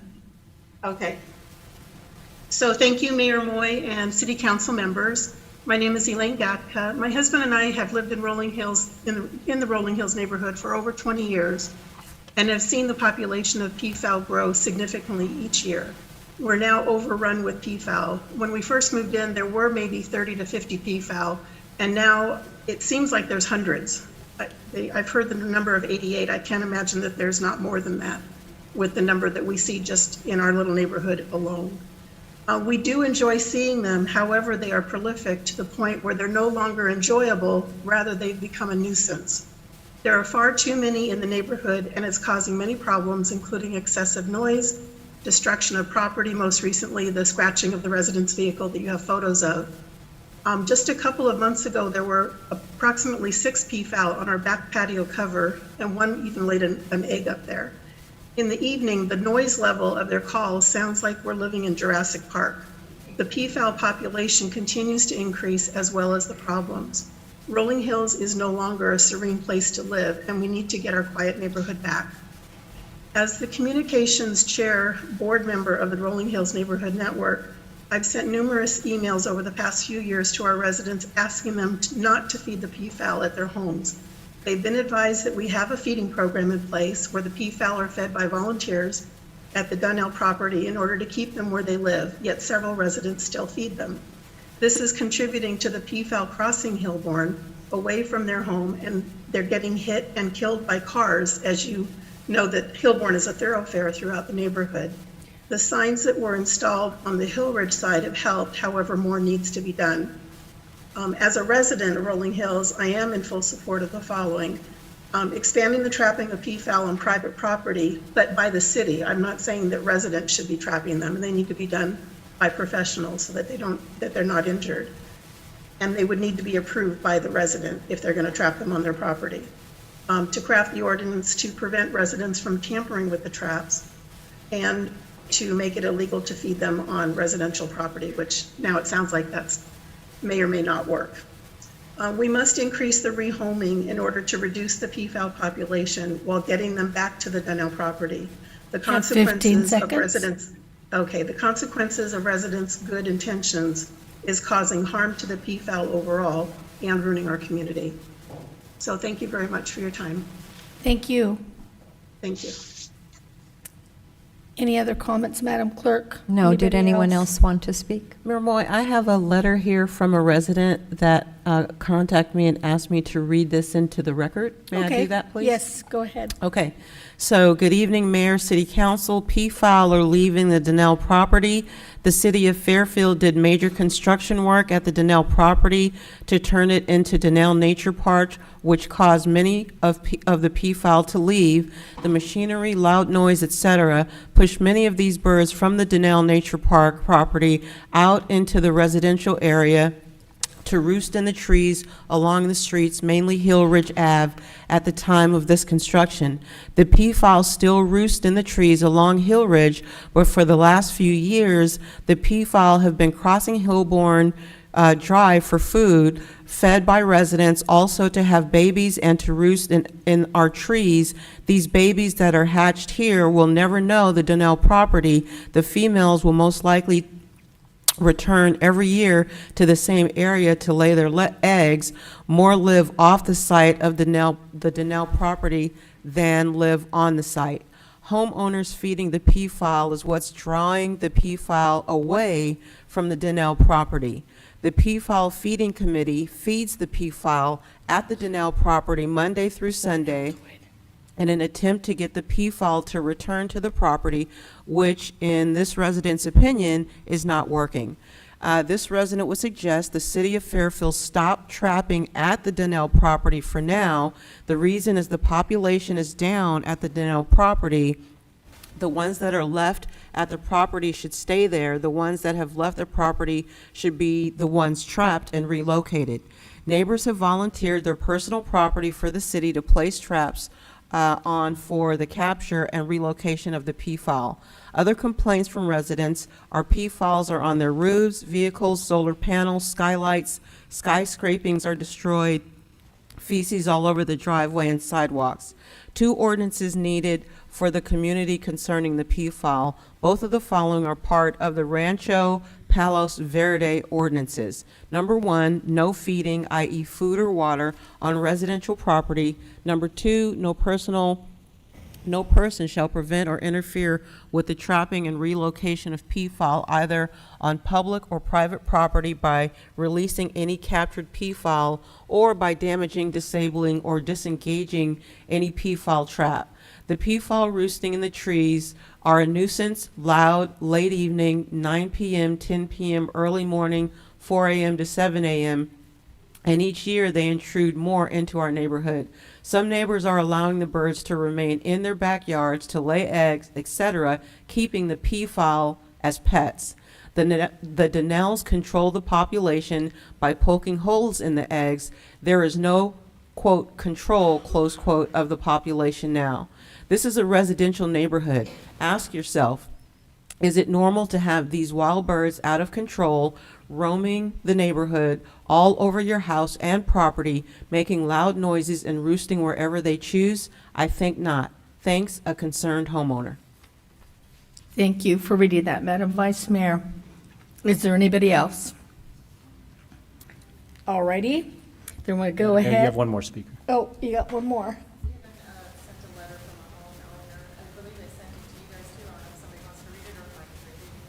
If we already got it, They all we have read it. Yeah, we read it. Normally, we don't read the letters. We just distribute them to all of the council members. Yes. All righty. Okay, so I'm going to just bring it back for discussion then. Any questions or discussion? I have a couple of things to discuss. Okay. I actually knew Addie Donnell. I did the work at her house, the redwood, beautiful ceiling. Right. That was what I done. And the whole idea here is when they didn't have children, they're an old family, and they passed on the peacocks for the property. But it sounds to me like it's kind of what everybody says, it's outgrown the Donnell Ranch, and I think we have to address it. We can't have personal property and damage. And I live all the way over by K.I. Jones, and I can hear them sometimes. And so I think it's something that we do have to have a discussion. At the same time, like I said, I knew Addie Donnell, and part of the reason that property we even have is because we had to take care of her peacocks. She got them initially to kill rattlesnakes. So I see that this is a problem that I think we can solve. Maybe keep some of the peacocks at the Donnell property, but we do have to figure out something to do because our citizens should not be disturbed at 5 in the morning. Sir, what was your name? Brett Barner, a biologist. They are an invasive species. They're not native here. They are beautiful birds at the same time. And like I said, I'm sitting here listening to everybody, and I'm thinking of Addie, and I even knew her mom. A very old family. How old are you? I'm just kidding. Well, her mom lived to be, I think, 101. Yeah, I know. But so I'm not that old. But knowing her, she really liked those birds. So I just wanted to add my knowledge of what's going on there. Thank you. Anybody else? Councilman Thomason.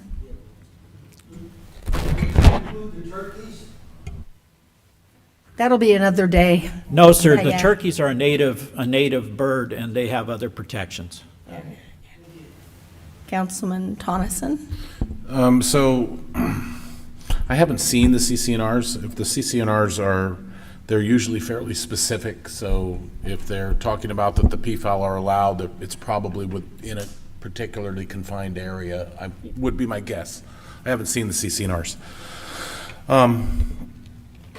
So as we go down the road, can you modify some things? You know, if we're going to get to a particular number that's going to be at the Donnell Park, can we ban some of those birds? You know, then if they're trapped, we know where they belong, and then we would bring them back to Donnell if they're not. You know, the one I'm struggling with is at the corner of Marigold, Daffodil, and Holly. Mm-hmm. There is a congregation of about 12, you guys probably know better than I do, 12 to 15, 20 birds. So so there's something going on at that corner. So if the, well, it's feeding, but if the CCNRs are for Rolling Hills, then those same CCNRs don't apply to, it's called, I think it's Tolina's Farms, but it doesn't apply to Marigold area. Can we, if we decide to start pulling trapping again, can we clear that neighborhood out first? Because, you know, I mean, I'm just spitballing here, Jeremy. And then, and Orchid, wouldn't dare forget about Orchid. I mean, it's all wrapped around there. It's all the flower streets. So what is working? If you guys have stated things from LA and from other towns and stuff like what's working, what's not, I'm for trapping and regulating, and you know, maybe even talk to Donnell. Certainly get a hold of the CCNRs, which I know the city attorney can do. But I'm for reducing that population and giving these folks their neighborhoods back. Oh, very good. Councilwoman Williams. Thank you. I visited Donnell Park, Nature Park for the first time earlier this year. I went to an event, and that park is amazing. And it was during there was morning hours, and I saw that beautiful peafowl. It was one peafowl is what I saw at the park, and there's 144 others roaming around the neighborhood. That's not okay.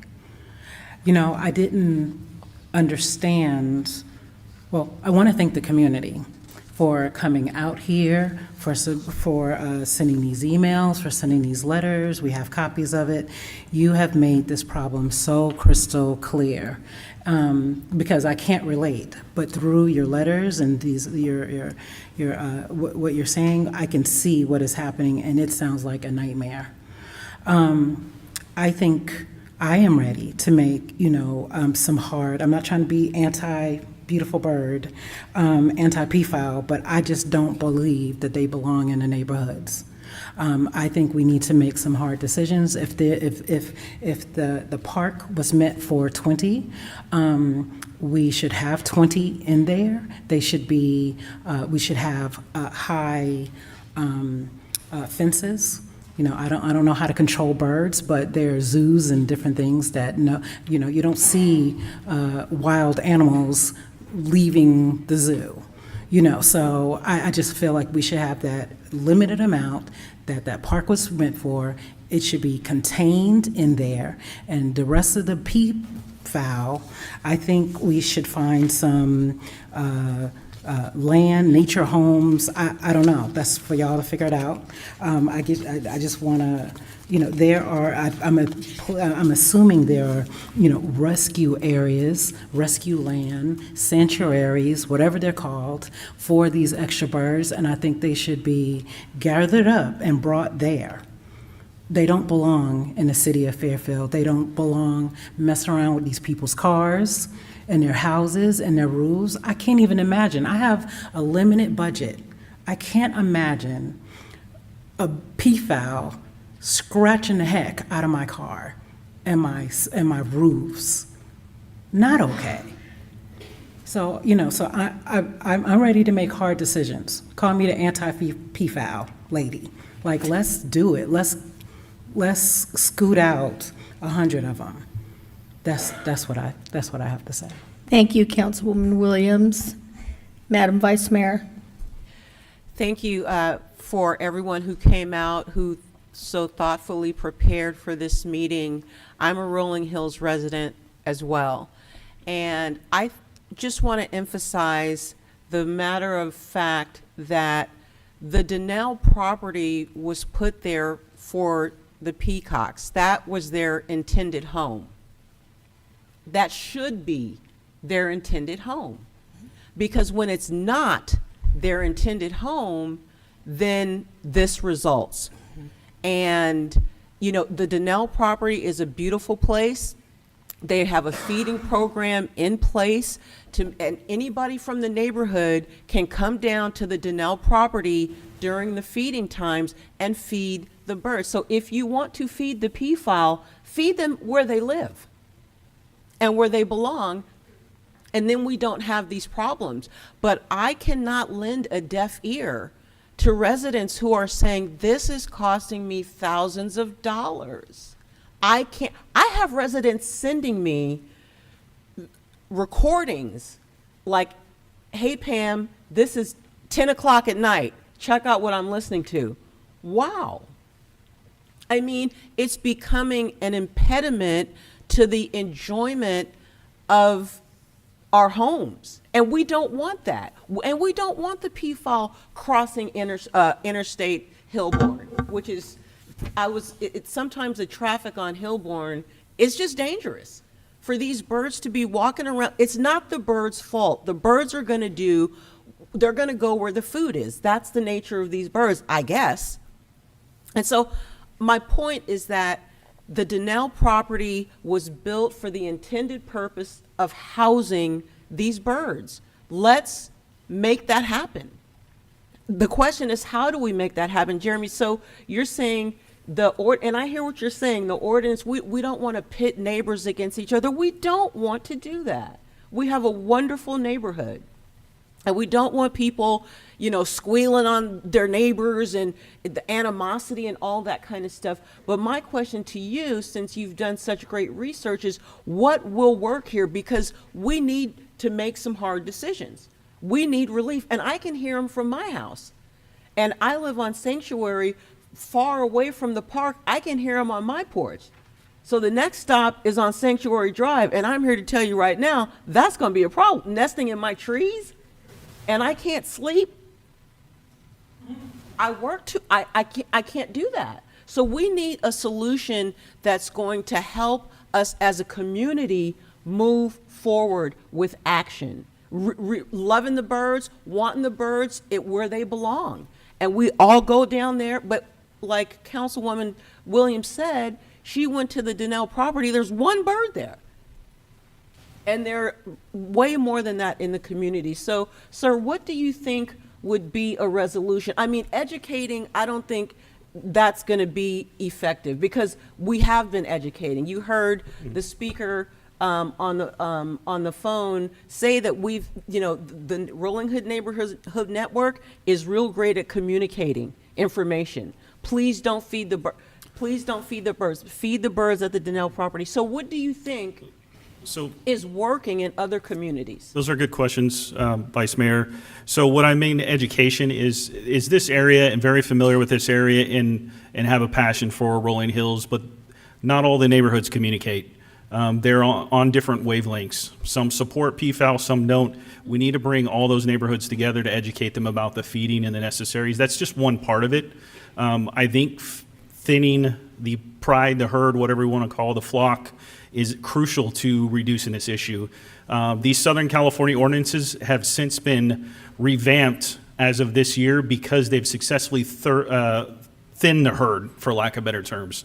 So success is, do we agree removing them altogether? That's a serious question I think council and our community need to have, because there's long-term ramifications on costs. Are we managing the contracts? There's expenses that we're not taking into account for.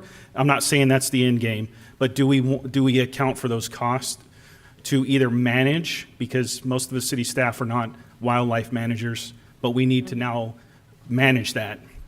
Do we get a contract in place? Do we reach out? Something I looked into, and we have not had time because this has been a hasty add to the thing, is we have a wonderful research of UC Davis. Everybody should know what they're experts of, and it's wildlife. We need to have time to maybe reach out to them, and is there programs that we could partner with to get students and do research on what can we do, because this is a huge complex issue. Thinning the herd, I think, is the key point. 180, I think, is a lot for a neighborhood. So we reduce those size. You imagine if you had 30 kittens in your neighborhood, right? And they multiply and they multiply. That's what peafowl do. They continue to grow. They continue to multiply. They're all the way up flower streets. How are they getting across the highway? I don't think we have crossing peafowl guards that get them there. They migrate that way. So I think immediate resolution is discussing it and how that's going to be paid for is reducing the size, because it's a full-time position, full-time job. They do a wonderful job, but that's dedicated staff or dedicated contract. Reduce the herd, educate the community about this from a city standpoint. I think it's different when the city helps set the tone and educate the community about the ramifications to this. That's where the education component is. I don't feel adding an ordinance that says I'm going to fine you $1,000 or a misdemeanor. We can't even, I mean, the county's going to laugh at us if we try to arrest someone for feeding a bird. So that's. Do you think that an ordinance would be a deterrent? Albeit, obviously, Fairfield Police don't have the bandwidth or capacity to go, monitor peafowl, in feeding times or whatever. But do you think that an ordinance on the books would be a deterrent to maybe put some teeth into, please don't feed the birds, go down to the Donnell Center and feed the birds? Talking to these other cities and their actual prosecution with that, I don't see it. I spin my wheels. I don't want to create ordinances just to have them, because we're going to set expectations we can't meet council. We're not going to be able to, we're going to put this in the books, and I know your community is going to say, hey, Fairfield PD, you don't do anything about this. So I don't want to set that expectation, and I don't think that will be a deterrence, because there's so many different ways you could feed these peafowl without me catching you handheld with peafowl feed. And yes, bandwidth is a concern. I'll have to have people roosting out and trying to find these, lack of better terms, to try to find these birds. I'm not a person that says no to ordinances. I just don't think this would be successful in the use of city resources. I think education and thinning the herd and having discussions with resources that are experts in wildlife to do this, they're not native. If you ask my opinion, I say we get rid of them. And I'll be the one to say that, because it's hard for city staff to manage this wildlife. Is the expectation for the city to manage wildlife now, is that reasonable? And can we maintain that thing? And I respect animals dearly, but I don't know if that's a reasonable expectation for city staff to meet your expectations. And you're talking about banning birds, and I think those are great ideas. Who are we going to get another park ranger to do that job, or another position to do a wildlife position? I think that's a challenge. I say right away, you just try to reduce the herd, try to reach out. I don't want to speak for Public Works, because that's not my money, is to find a contract. But I think that's the immediate action. I don't want to say just not do anything and sit back, because poor people's cars are being vandalized, homes are being destructed. That's crazy. So just try to thin the herd if we could do that as quick as possible. And again, I don't want to speak for the resources, but I think that's the most direct impact, is just reduce. We should go over to, and again, I apologize for Public Works, we should go over there and get rid of those birds on the flower streets. If there's 12 over there just jumping on your roof, that's a problem. So it is a nuisance, but I don't want to say the fix is going to be don't feed them. I'll tag in for this one, if I may, please. Just offer a little bit more background. In talking with our operations team, they did indicate, and I appreciate you talking about capacity and bandwidth, because it is a two-person job, and it is a full day's job. Could you explain to me how, I'm an old country girl, by the way. I'll take one of those birds down myself. But I'm just saying, tell me how it's done. Yes. So from my understanding, the process is there is an adoption form that is filled out, where it is vetted by our park ranger. Okay. Once it is determined that that is an appropriate person to adopt this animal, they have the capacity, they have the acreage, they have the needs necessary. Public Works has this year done one trapping, and they will do another one here in the fall. And essentially what that requires is a two-person team to go out to essentially set the traps and to watch them, because they do consider the peafowls, health in this. They're not like trapping them and leaving them for hours. No, I would expect that, yes. So someone is actually monitoring a good amount of them to go into the traps. And once they are set, and I haven't seen it personally, so I can't speak to the very specifics of it, they are then relocated. There's also cleanup that's required in that, and they're relocated currently to a number of different counties, or have been. This most recent one, this rancher has accepted 33, and it's my understanding they have capacity to accept many more. And so that's essentially how it works right now. Yeah. Thank you. Of course. Vice Mayor, did you have something else to say? I will say that, and thank you for the response and ideas and the additional information.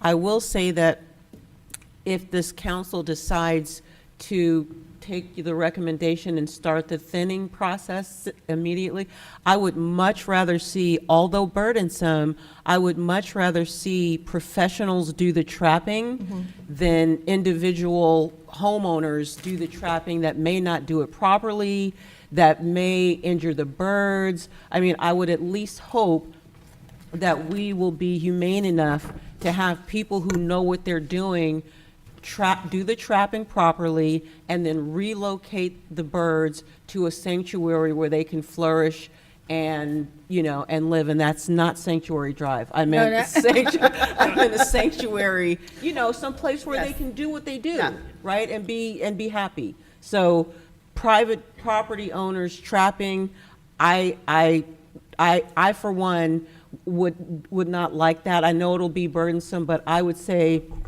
please let the people who know what they're doing handle these birds properly and get them to a destination where they'll be happier. So, Thank you. Councilman Vaccaro. Yeah, I'm not going to repeat what everybody else said up here because I think we all kind of on the same page. And I agree with the vice mayor as far, I mean, of course you need professionals doing this. You know, so if that means contracting out to get it done, we're going to have to do it because, you know, we're listening to people up there whose cars have been ruined, their skylights and, you know, but, you know, then again, you know, they're beautiful birds. And if we have that property there that we can put them in, you know, and maybe Jeremy said then hurt. So I'm not going to go on and on and on about this, but I think we're all kind of on the same page, I think, unless somebody Councilwoman Panduro, thank you. Thank you. I agree with my colleagues with regards to thinning the herd. I think my concern around educating is that, you know, we have this Peafowl committee for Rolling Hills, but there isn't a committee focusing on the ones like they're in the flower streets for those residents to understand what they can and can't do. I used to live on Waterscape, the apartments up the street from Marigold, and we used to have them there. They used to sit on my car and they wouldn't let me get to work on time. And I had never heard them screech until I lived there, and it's not nice at all. But I think the other thing would be like, how do we communicate with the neighbors that are not getting these resources from a committee that live on that side so they know what not to do or what to do with them. Thank you. And Councilman? Yeah, and I also agree with my colleagues and make one note, gentleman, our biologist, we already have ordinances, and he stated quite a few of them, the noise ordinances that are already in place that are being violated. So just to take that into consideration as well. Thank you. All right. And colleagues, I agree with all of you. I think, first of all, I think that what we have done by allowing the peafowl to grow this large has been cruel to them as well. We heard staff tell us that it's optimal for a pride to be 20 to 25 peafowl. So I'm going to tell you what I would like to see, and I really appreciate the biologist coming and talking about this, knowing. I know very much about peafowl. I grew up out in the country, and you can hear them more than a country mile. They do scream. Sometimes it does scare the bejeebers out of you, you know, in the middle of the night. I also love all wildlife, I guess you'd call them, or peafowl, peahens, whatever you want to call them. And the turkeys are another thing. They live over on my house, so that's a whole different thing, but they're native. My thought is this: get it down to 20 to 25 peafowl and encase them at Donnell Ranch. Ban them so we know that if one escapes and gets somewhere, they go back. If not, then they're taken out of the area. And we need to start with removing them from the bird streets. Flowers, I mean, sorry. I hope they're not over in the bird streets. I've got bird on my brain.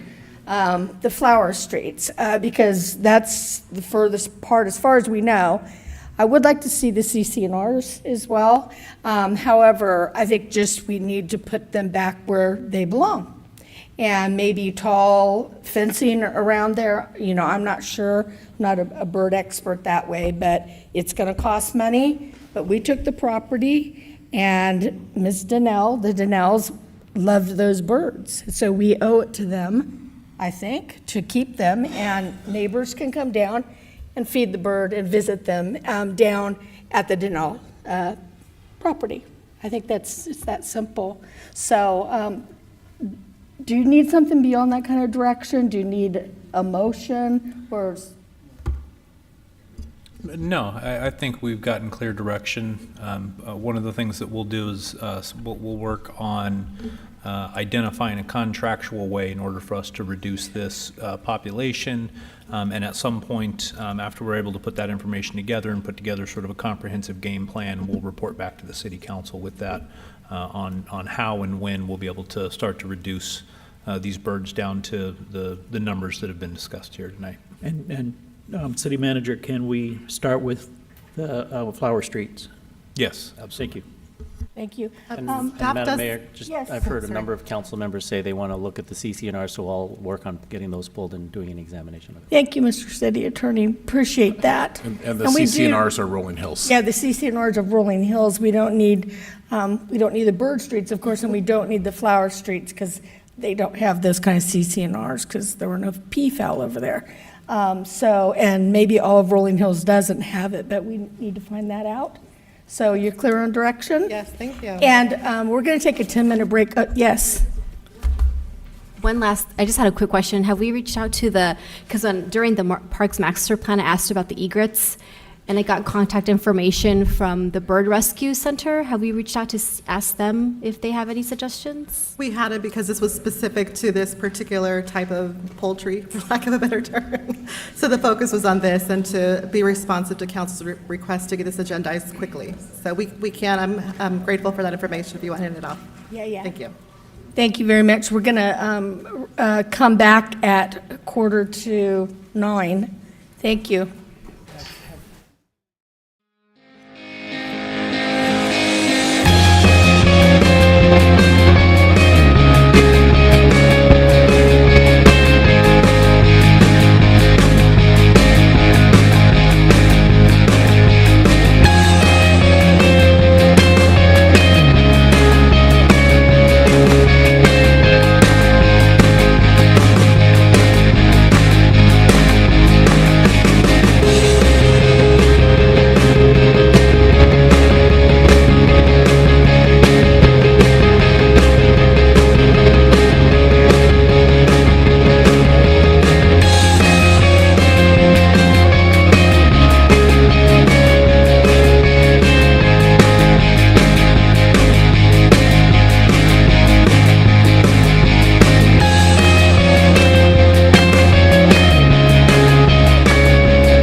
Item 18, Yes. Markley Lane Extension to Peabody Road, and our presenter is Paul Koschel, Director of Public Works.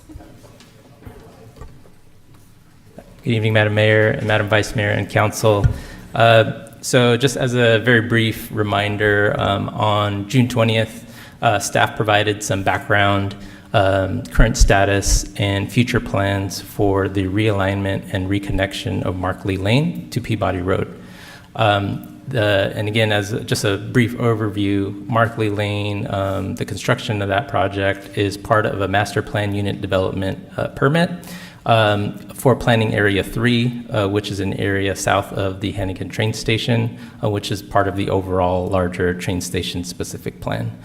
And so the requirement of that MPUD permit includes that the first developer out to develop property in that planning area is going to be required to build Markley Lane.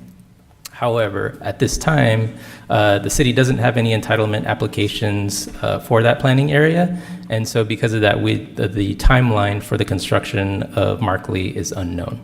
So at the June 20th council meeting, after hearing public comment and after council discussion, we received clear direction from the council to come back with some options and some a list of capital projects for potential reprioritization in order to potentially incorporate Markley Lane project as a city-led capital improvement project, to bring that into our program. One of the other questions that was asked during that meeting was, what is the number of Vacaville residents versus Fairfield residents that are attending these 3 schools in this neighborhood? So we did get information from Travis Unified School District, and I can share a little bit of those numbers here.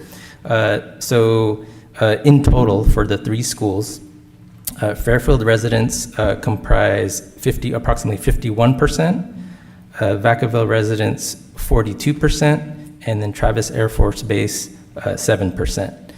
If you look at just Vanden High School, Fairfield accounts for 41%, Vacaville 51%, and Travis Air Force Base 8%. And so we can share those numbers as well via email through the city manager's office if you're interested. So back to the CIP. So we have a full portfolio of capital projects planned for the next 2 years. And so if there's a desire to, again, prioritize Markley Lane, then some of our capital projects currently in the program are going to have to be either removed or delayed in order to accelerate Markley Lane. So the other thing I wanted to note is while there's limited resources in both funding and staffing, our suggestion tonight is to focus the conversation on building staff capacity to incorporate the project. The funding is not easy. It's an expensive project. I think we advised around $6 million at the June 20th meeting. However, if we move forward in the way of creating staff capacity to take it on as a project, then one of the early tasks under the project will be to develop a funding plan and strategy to move the project forward. So first step is let's find some room to take it on as a project, if that's the council's direction, and then we'll talk more at later steps about funding. So at this point, I'll hand it off to Jason Riley, our Assistant City Engineer. He'll help walk through the CIP and then some potential projects for your consideration and discussion. Jason? Thank you. Good evening, council and mayor and council members. Let's see here.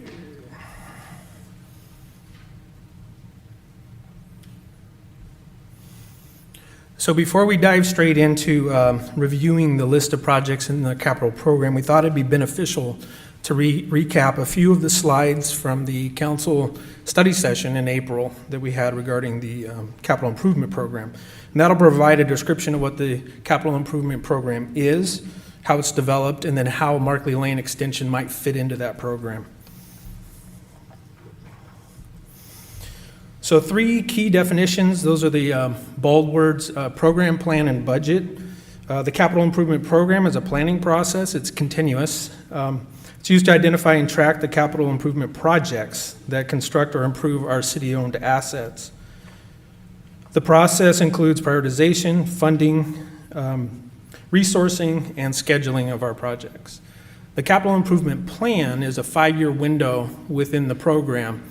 The projects within that plan have a more refined scope of work and potential preliminary funding. And then the capital budget provides the funding authorization for the first 2 years of the capital improvement plan. So on a timeline, this is how that looks. This entire timeline represents the program, and that includes all the past completed projects, the current 5-year projects, as well as the future projects that are in the queue. The red outline box there is the 5-year capital improvement plan, and the first 2 years that are shaded in green are the capital budget. So a little bit of discussion about what a project life cycle looks like. Obviously, the public sees the construction component of it, but that's actually the 4th phase of the project. There's 3 other phases. The first phase is the project development, which can last from 6 to 24 months. Preliminary engineering, which is typically 12 to 18 months. Then the design, bid, and award phase, which is 18 to 24 months. And then the construction.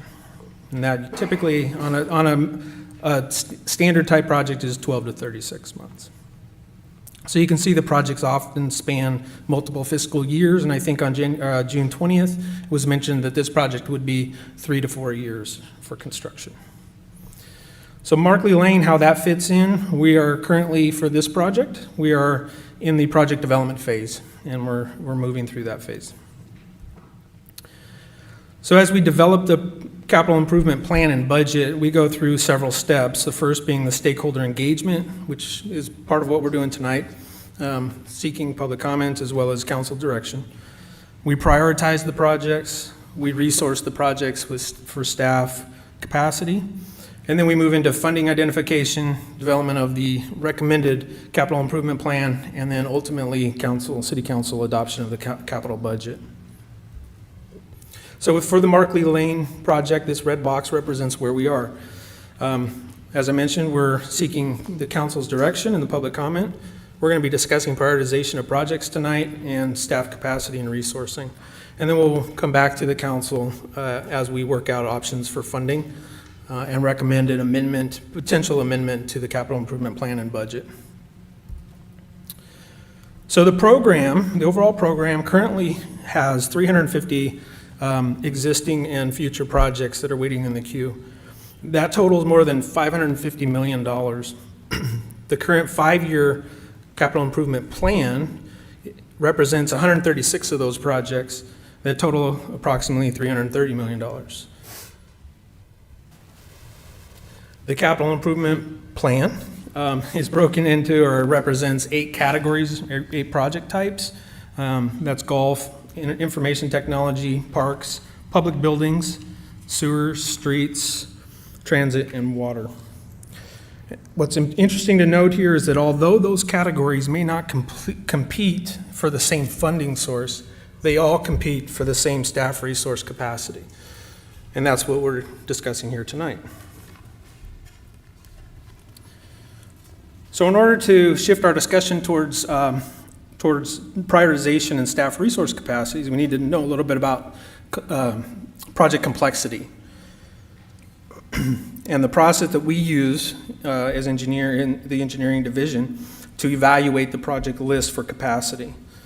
So for example, every project has a varying level of complexity. There's no 2 projects that are identical. So if I provided an extreme example of that, of project complexity, the re-roofing of an existing city-owned building requires far less staff time than construction of a bridge over a creek or a train station. So there's a wide range of project complexities. Now, in order to simplify that, we've broken those into 3 categories: low, medium, and high.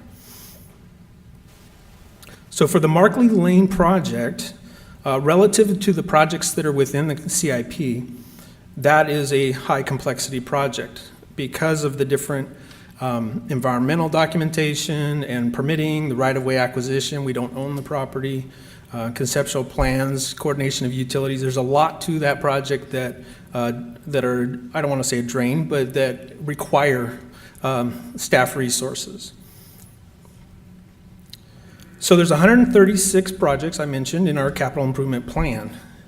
107 of those projects staff is not recommending to be delayed, and that's for several reasons. Some of those projects have grant funding. There's 22 of those.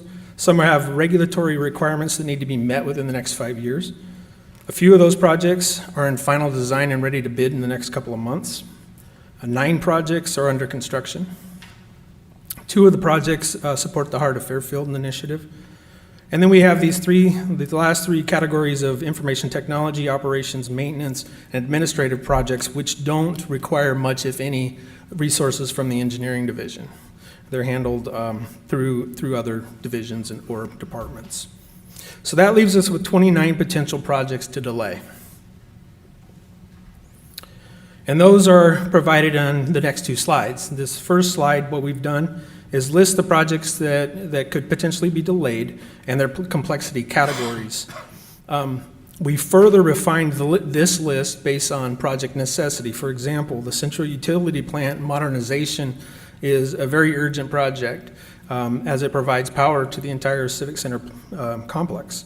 The re-roof of Rancho Solano Golf Course is a project that basically is leaked and was exacerbated with the winter storms. So there's a few projects on this list that don't have funding in the first 4 years of the capital improvement plan. Therefore, it wouldn't free up any staffing capacity to work on the Markley project within the next 4 years.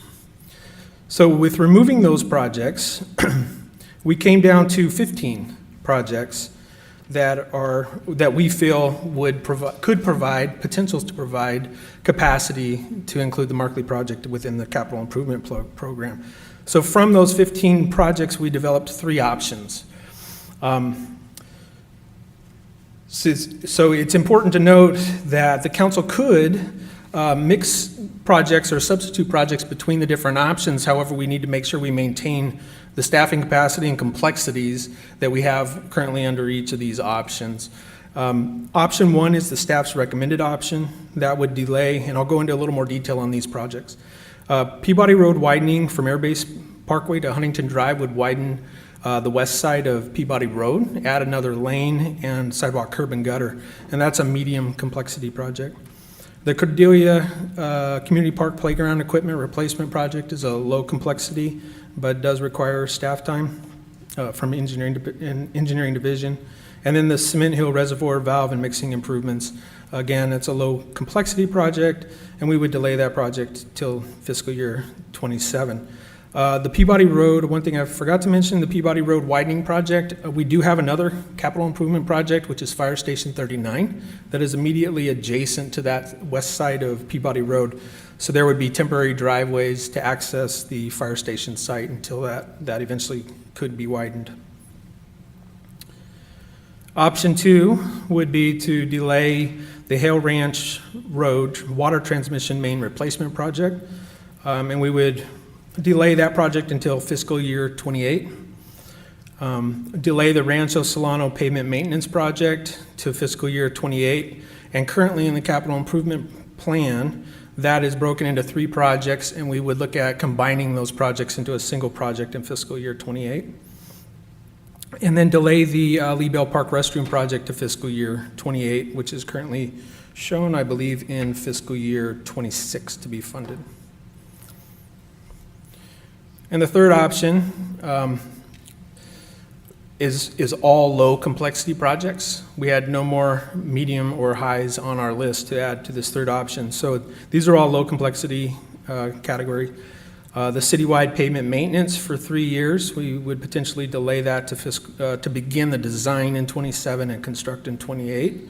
Obviously, this option, because they're all low complexities, would have more impact to a larger number of projects. Beck and Cordelia Crosstown water tie-in design would be delayed till fiscal year 27, and the Waterman Reservoir improvements design would be delayed till fiscal year 27, and the sewer line, the Midtown Sewer Replacement Project, the design for that would be delayed until fiscal year 27. So those are the 3 options we have for you tonight. Just to recap, option 1 is the staff's preferred recommendation. And the 15 projects that we feel that have potential to be delayed are included within these three options. So I can flip between these three options should you choose to cobble together an option that works for the council. With that, we're available to answer any questions. All righty, should we go ahead and take public comment first? Okay. We have people who would like to speak, Madam Clerk. Just one, Matthew Badu. Okay. Joe?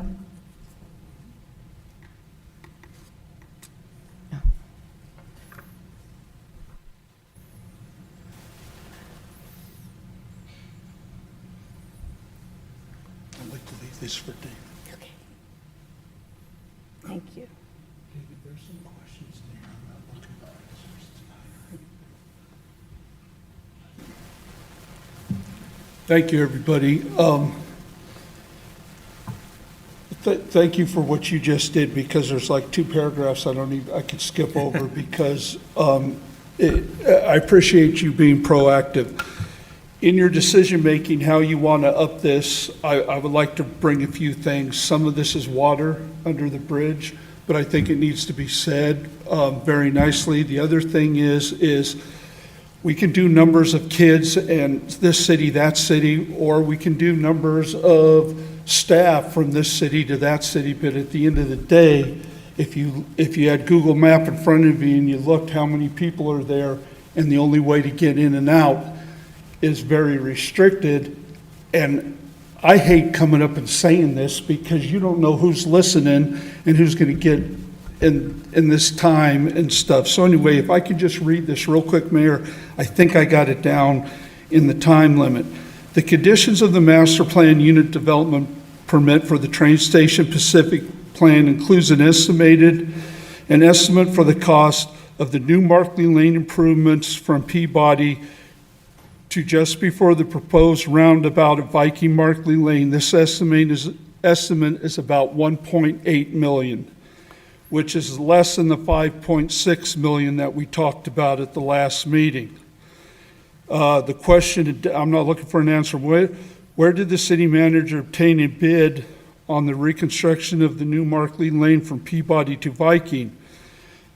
We can't find any supporting documents that talk about $5-6 million.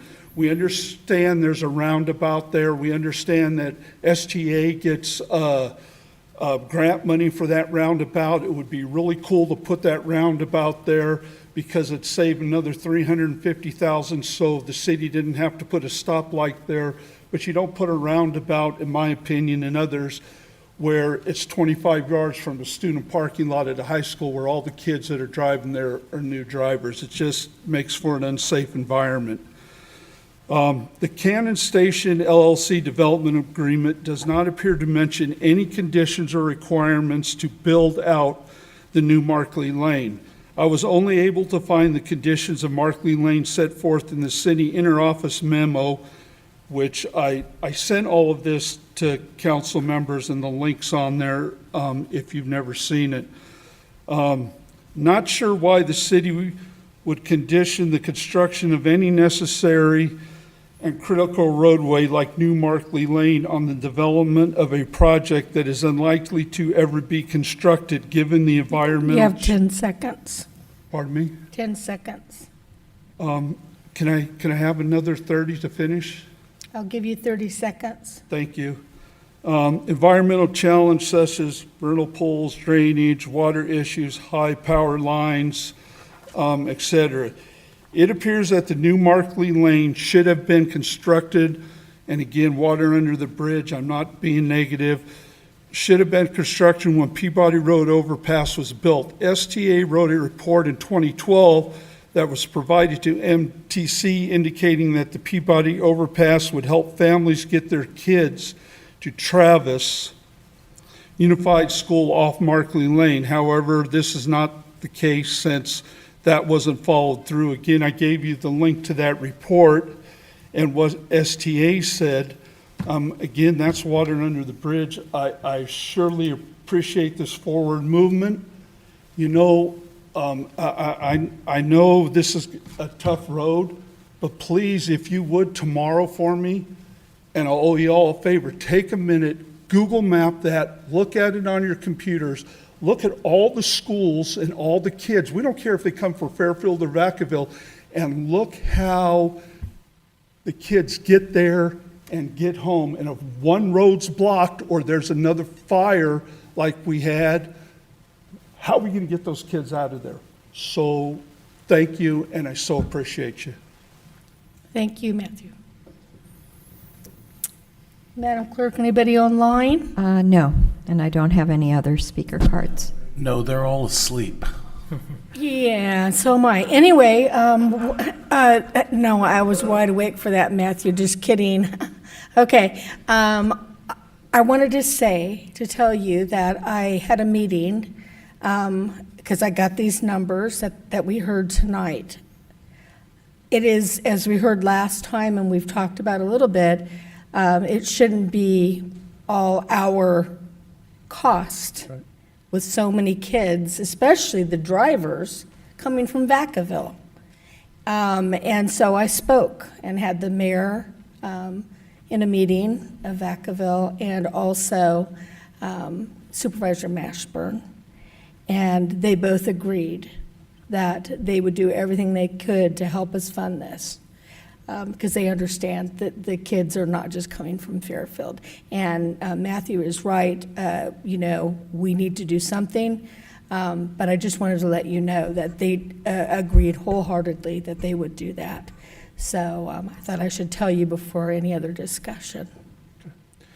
Yes, Councilman. Thank you, Mayor. And thank you, Matt. I mean, you could say, I know kids are coming from Vacaville and Fairfield, doesn't matter, but, in the grand scheme, in the budget, as you know, it does matter. Yeah. It really does. So I'm glad that you did reach out because, really, none of these projects that we have should be delayed or can be delayed. And if we do have partners, maybe they won't be delayed. That's the whole thing. I understand it's a safety issue. I get that. But I really think that we need partners on this. We Yes. just can't do it ourselves. Right. Because it's just not responsible. You could say the city of Fairfield is responsible. That's fine. If you want to say that, okay. But Vacaville is too, and so is the county. 51% of the kids are from Vacaville. Let's face it, this is a unique situation. The Travis School District is a very unique situation because you have Vacaville, you have Fairfield, you have the base, which is almost a separate entity altogether. So it's different.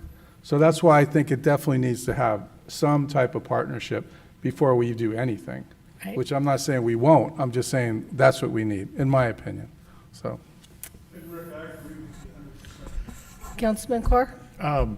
I did hear you say that they are going to look into it and they're going to do something, but I think we need the numbers that, exactly what is it they're going to do before we make any of these kind of decisions. I don't want to delay or cut any of our decisions, but that road is necessary for the safety of our kids is what really matters. However, I do also agree that they have a dog in this fight as well. It's their kids that are trapped as well, if something happens. So we need to have some dollars and cents, I think, of what is going to be done by the county and by the city of Vacaville and maybe even Travis Air Force Base. I think that's good. They would obviously have to go before council to get that, just like, we're doing here. And we can do that if that's what you'd direct me to do. I'll go back. Let's hear from anybody else, if anybody else has any comments before Councilman Tonneson. Sure. Just have some questions, maybe an idea. I know the county will help, the Vacaville would probably help. They say they're going to help. I don't know what those numbers were. Right. When was that road shut down? Was it 2015? 14 or 15. Let's say it was 2015. We didn't have any problems, or I'm sure there were problems, but there wasn't major issues until the state changed the times. Is that correct? To the times of the school? or when school could let in, let out? That's our general understanding. I don't have the specifics on And that, so- but that's what we've heard through various conversations. And so with the last meeting, we had talked about staggering some school times, staggering the light. I mean, I think there's a lot of, there's a lot of, huh? There's a lot of moving parts. Rick doesn't know if we can stagger the start times. I don't know if we can or not. We can't, but I'm just, I'll finish speaking and then we can speak later, or if you need to speak to the mayor, if she brings you back up.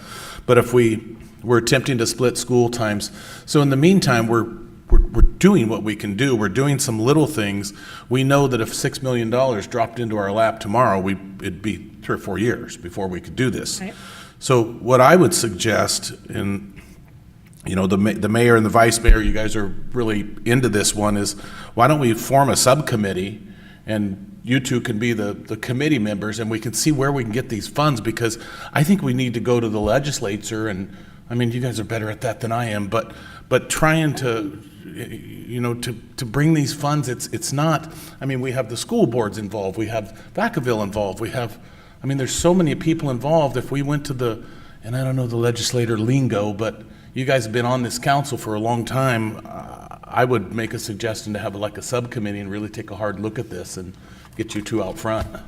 That's all my comments. Vice Mayor, thank you.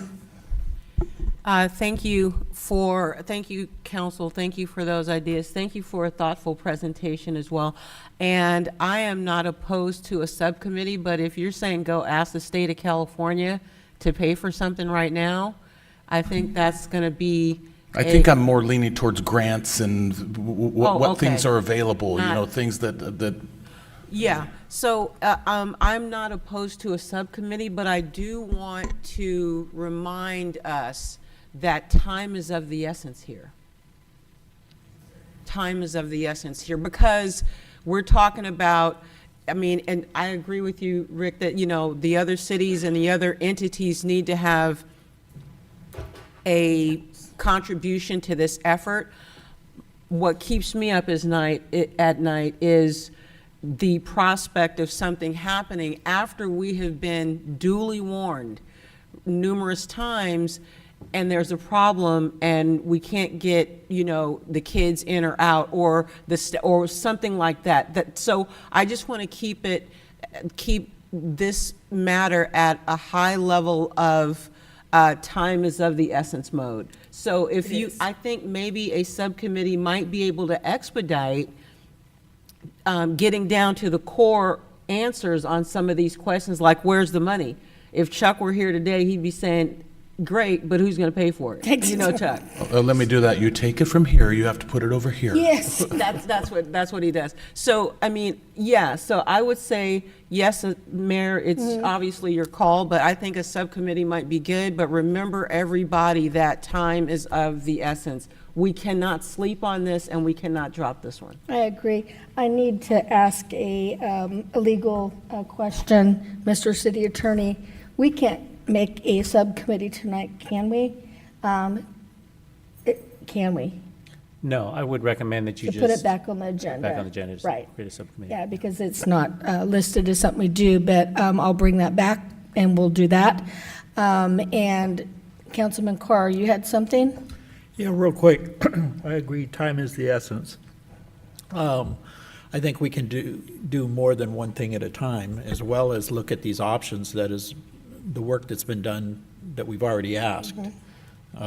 Such as, I looking through the options, option one is what the staff, if I'm correct, would be the number one. I think Cordelia Community Park Playground Equipment Replacement, I mean, that park's only, what, 15 years old, 10 years old? I mean, I think that, what is the importance of, what are we going to do? What are our priorities here? I think that time is the essence and we need to act. Whatever it is that we're going to do, that we can do while we're here, we need to do it. Yes, Councilwoman.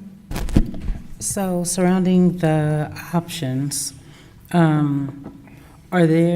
is there a combination of options, like an option 4, that would include a swap out of projects that are in that area, in that Markley area. So that way the community is saying, you know what? We'd rather have this and we won't have this. So that way it kind of stays in that area. I'm sorry, like you're saying the Peabody Road widening, that is in that area. And if there's anything else that we could swap and switch, is that what you're saying? Okay, thank you. Yeah, and I'm not, I'd like to see if we can get some funds first before we start dropping major programs that we have here. We could be here all night. Yeah. Yeah, we could discuss it. Yeah, I'm not saying that. Go ahead, Councilman. I'm sorry, I didn't mean to interrupt you. I'm not saying it can't be done. I think to discuss it right now is a little bit, too soon. I think we definitely have to expedite as far as discussing it with Vacaville. Okay. Have you been to their council meetings, Matt, by any chance? Just update you based on. Sorry, I don't mean to call You him can out. step to the mic, please. Matt, thank you, down here.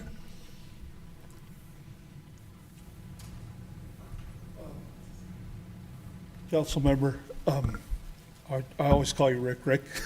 Here's a super duper short version. We started this journey at STA, where I think it was the day you got sworn in there, Mayor. It sure was. And both mayors, Fairfield and Vacaville, got behind us, and you haven't left us, and we appreciate that.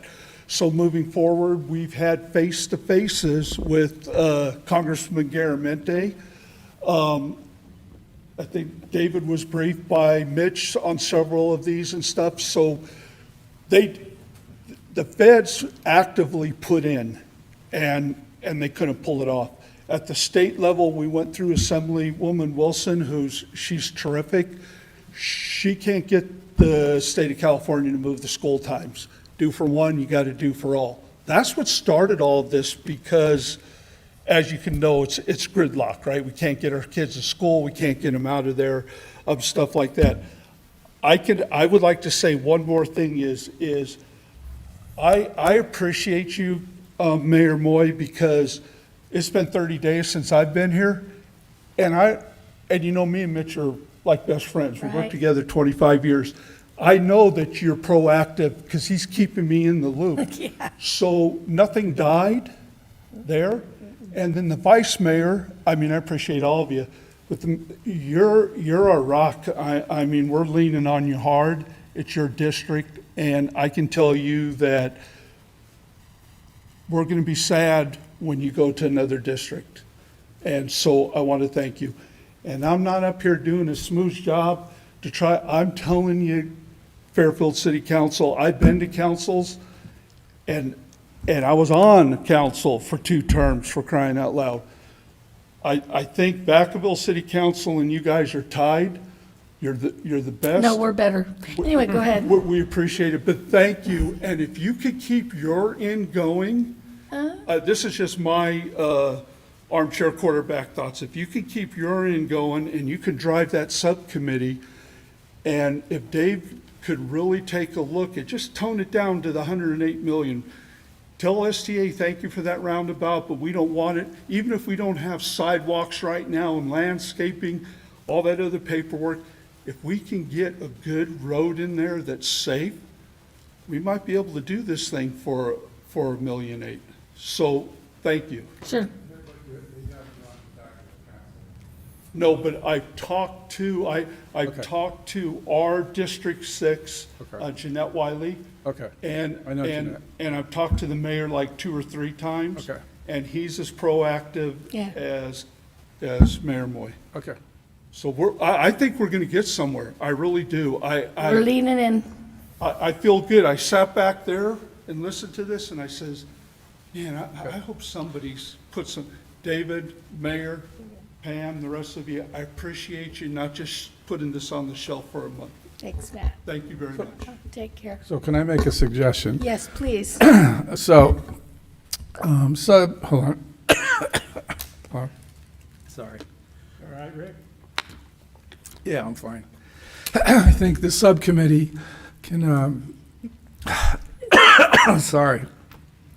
can not only work on getting the funding, but also discuss some of the changes that Doug, you had talked about, not tonight, but within the subcommittee. Like I said, or we'll be here all night. You know, there are options, I understand, but those are options. You can talk about, bring it back to us, things like that. I think this would move it on and be more focused. All right, now, thank I you, don't feel like Councilman. focused. You know, obviously, Vice Mayor and I will go ahead and get to work, but we'll come back and certify that we are the subcommittee, but we'll get to working on it. I mean, we're not going to stop working on it. sorry Thank for you. my voice. Councilwoman Pinjero. I had a question. I think with my colleagues on the same page of not really willing to give any of these up quite yet until we explore other things. But I also wanted to ask, 'cause I know last time we talked about a Safe Routes to School project that would lead the kids from the train station to the school. What is the completion date on that? Let me look at my handy dandy notebook here.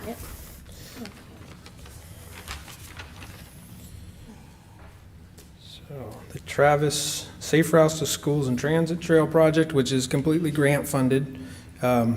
Design starts this year, 1.3 million, and construction of 6.86 million next year. So within the next 3 years. Okay. Okay, all right, so we've been given direction, we'll bring that back. And, ma'am, Yes, yes. And I just, and none of that funding can be used for Markley? No, it's Because they're designated funds. It was a grant application Okay. specifically for that project. All right, so that's it, thank you. We'll move on to the next item then. Thank you.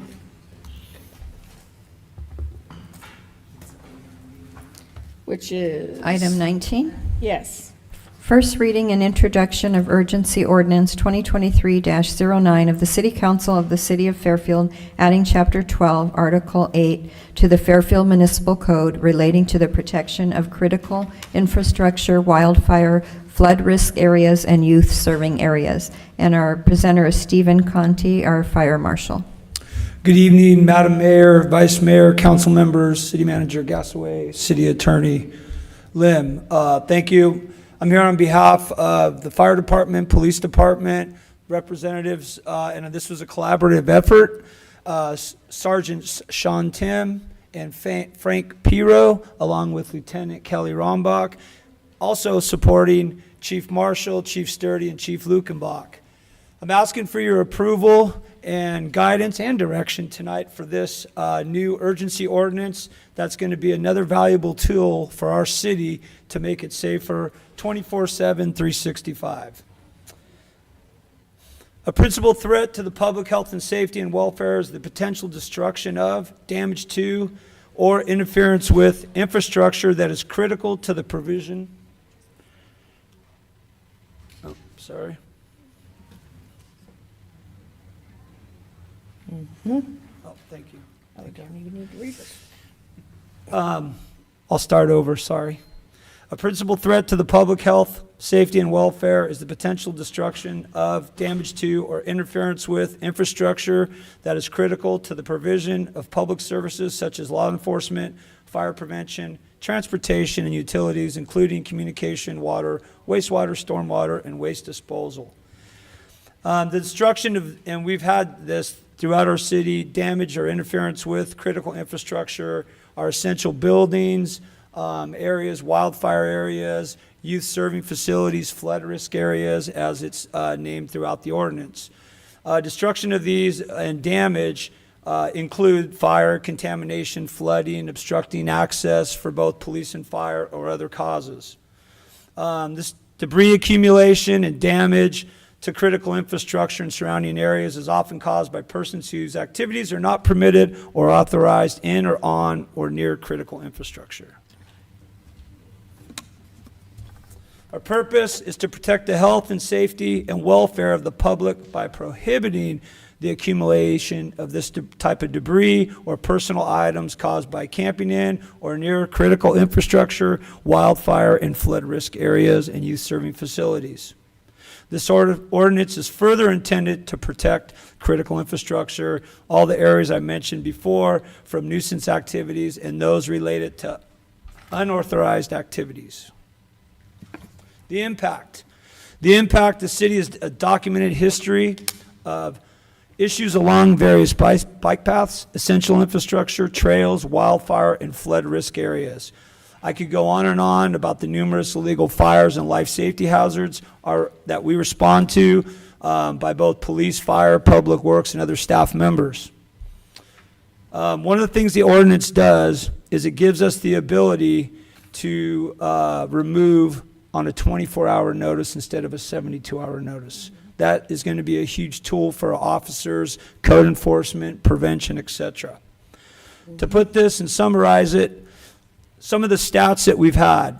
Our police department responded to in 2022, 4,363 incidents involving nuisance activity related to unauthorized activity. Total cost, over $200,000. Fire department, over 1,000 incidents involving nuisance activity related to unauthorized activity. As you can see, 201 incidents were caused by fire. We're tracking, and 881 were non-fire related incidents. Total cost, $411,000 approximately. Public Works removed 1,132 cubic yards of hazardous waste and debris in these areas of critical infrastructure, wildfire and flood risk areas.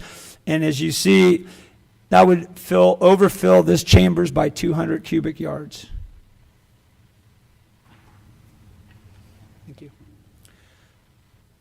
To continue, the ordinance, again, will give our police, fire, code enforcement, and other staff and city staff, the ability to ensure our city is safe 24/7, 365. It's an excellent tool.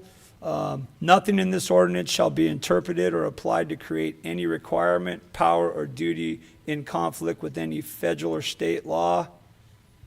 And in conclusion, again, I'm asking council for direction and support for what I believe is a very valuable tool for our city to utilize and help keep our city safe and clean up areas and reduce our life safety hazards. Any questions? Thank you, Marshall. Anybody online or here who wants to speak publicly on this? No. Okay, nobody, so I'm going to go ahead. Any questions along here? Anybody? Councilman Tonneson. I just want to say thank you, Stephen. I've been looking forward to this presentation. I think you lined this thing out well and certainly like to get it done. So thank you. Councilman Carr? I was just to repeat what Councilmember Tonneson was saying. Very good. Thank you. Yeah. Vice Mayor? Ditto. Thank you.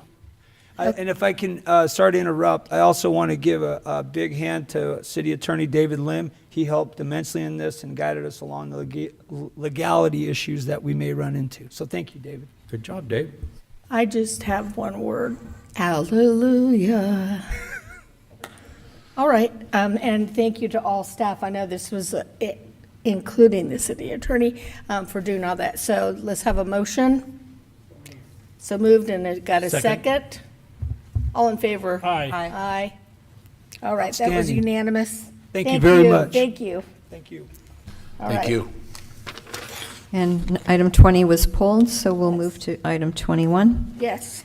Public hearing and resolutions 2023-194 through 2023-202 of the City Council of the City of Fairfield approving the fiscal year 2023 to 2024 engineers' reports, confirming the fiscal year 2023 to 2024 diagrams and assessments, and ordering the fiscal year 2023 to 2024 improvements for landscaping and lighting maintenance districts number 1, Gateway, number 3, Waterman Highlands, number 5, Smith Ranch, number 6, Pepper Tree, number 7, Rolling Hills, number 8, Colub Estates, number 11, Paradise Valley North, number 12, Downtown Business District, and number 13, North Cordelia. And our presenter is Chris Lewis, Public Works Senior Management Analyst. Good evening, everybody. I have another quick one for you tonight. On June 20th, Council began the annual process to levy fiscal year 23-24 assessments in the 9 LLMDs that recently underwent a Proposition 218 balloting procedure. And the final step in the process is to hold a public hearing and adopt the resolutions before you, which will approve the engineer's reports and the annual assessments.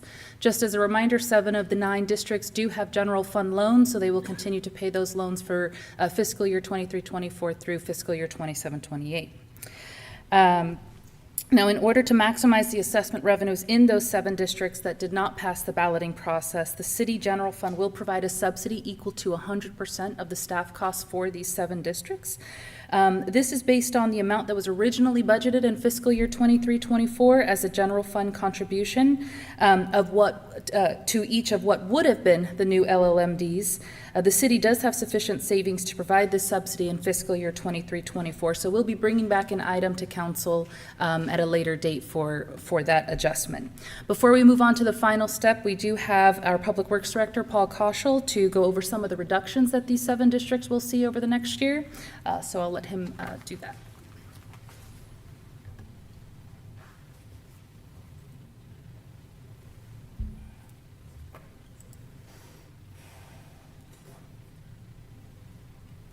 Hello again, Council. So I do have a number of slides here, but I'm not going to go through all of them. They start to become a little bit repetitive, but I do want to highlight a few things.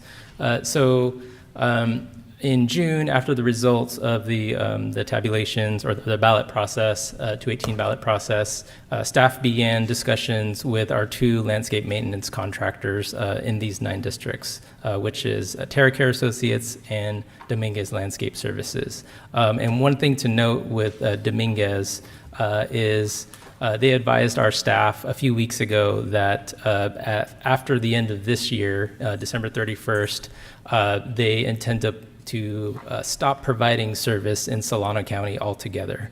And so we do have them to continue with some of these districts here, but then our staff is going to has started reaching out to additional contractors to take their place in some of these districts starting in 2024.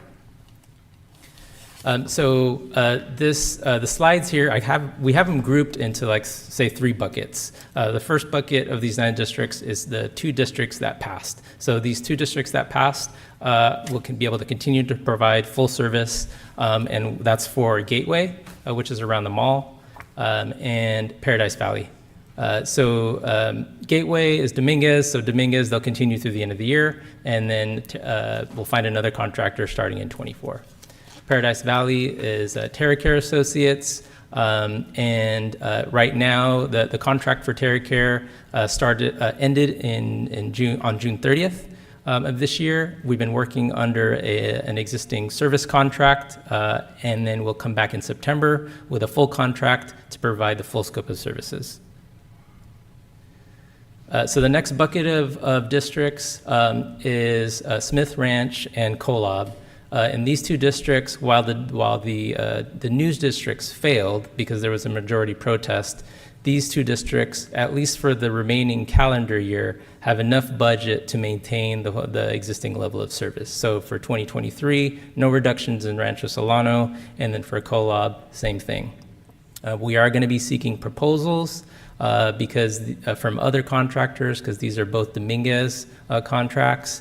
And so depending on the scope, the cost proposals we receive for Rancho and Kolob, we may need to reduce or change the scope based on the proposals received based on the available budget. Okay, jumping over now to the 5 remaining districts. So the remaining 5, based on the available budget, will have to reduce services immediately. And so, and it varies. And so I'll jump into that with a little bit more detail so that you can, to give a context of what we can expect to see in the coming months. So I've broken it out by 3 main areas: lawns, trees, and shrubs and ground cover. And so in Waterman, as you can see, we'll move from weekly lawn mowing to bi-weekly. And then what I'll describe as other preventative maintenance tasks like aeration, fertilization, weed control, that's been removed from the services because the district can no longer afford them. And so what that means is, and this will kind of carry through for the other remaining districts, over time, the grass will start to stress and decline, and then crabgrass and weeds, dandelions will start to take over time. So that'll carry through for Waterman and the other 4 districts that I'll touch on briefly. For tree care, so the district can no longer afford proactive tree care maintenance. And so as you'll see here, it's been removed. Whereas in prior years, we'd be able to do proactive tree pruning twice a year. We can no longer afford that. And then similarly for shrubs and ground cover, majority of the activities have been removed, and we're essentially left with pruning of the ground cover and shrubs once a year. Pepper tree, I won't rehash it. It's basically the same as what I just covered on Waterman, with a minor variance. Rolling Hills is a little bit different. So Rolling Hills is TerraCare. They've been doing some good work in TerraCare, as we've heard from some of the residents there. We'll be amending the existing contract to extend the term, but then reduce the level of service based on the budget. So lawn mowing in Rolling Hills, we're taking a hybrid approach. So from April to August, we'll be able to continue weekly mowing, and then that's during, like, say, the growing season where it's needed the most. And then we'll switch from September to March to bi-weekly mowing. But again, some of the other preventive maintenance type activities will be discontinued. For tree care, we do have a small budget set aside that we'll be able to draw for tree care. And based on like an hourly rate, we'll be able to do like selective, tree activity or pruning, addressing some specific areas as requested or as needed with that small budget. And then shrubs and ground cover, we'll be able to provide some service, reducing from weekly to bi-weekly, and then pruning, reducing from 3 to 4 times a year to once a year. Downtown Business District, it's a little bit different from our residential districts because we don't have lawns, but we do have some sidewalk maintenance activities. So as you see here, we'll be able to continue with blowing and clearing the sidewalks on a weekly basis.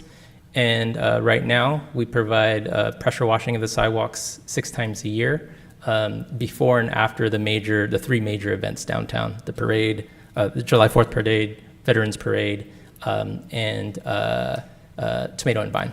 And so we'll continue with that. And then beyond that, it's pruning once a year. And then tree care, we've removed all activities for tree care, but I do want to note that there is a potential opportunity to address trees as part of the streetscape project, which will be returning to council for direction within a couple months. Because there is some dedicated street tree funding which may be able to utilize for this project, for the downtown streetscape project. And last but not least, North Cordelia, TerraCare Associates has this project as well. And so we'll be amending the contract. And this is similar to Rolling Hills. We'll do a hybrid approach on the lawn mowing to get the most out of the budget there. Tree care will have a small budget to draw from as needed to take care of specific issues. And then shrubs and ground cover, reducing a little bit, but not as drastic as some of the other districts. And then so beyond that, we're going to be, in the next few weeks, we're going to be sharing these very similar updates to the residents and property owners in these districts. We'll be working with the MOD team to push out information, including via social media. We'll get a postcard out, and then directing people to the city's website, where on the LLMD page we'll have more information should they want to look for it. So it will be on the website. We will put it on the website, and we'll direct people to the website as well. Good, yeah, and then with that, I think Chris and I are available for questions, and we're looking for council action on this item. Okay, I'm going to go ahead and open the public hearing. Anything? Anybody? That's okay. I'm sorry. Are we on 21? No, I have one card for 22, but nothing for 21. Thanks. All righty, then I'm going to go ahead and close the public hearing. All right, friends. Everybody awake? Let me hit this again. Let me try again. Okay. Any discussion, or how about a motion? Motion? Second. Second. All in favor? Aye. All right, that was unanimous. We'll go ahead to item 22. Item 22. Public hearing and resolution 2023-204 of the City Council of the City of Fairfield establishing the City of Fairfield Community Facilities District Number 2023-2 Train Station Specific Plan 2 and an appropriations limit therefore, authorizing the levy of a special tax therein, and submitting the establishment of an appropriations limit and the levy of special taxes to the qualified electors thereof, and Resolution 2020... Madam Clerk, I think you're reading item 23. It's all right. Okay, I could feel like people staring at me. I should have looked up. Okay. She doesn't have to read that again later. Anyway, go ahead.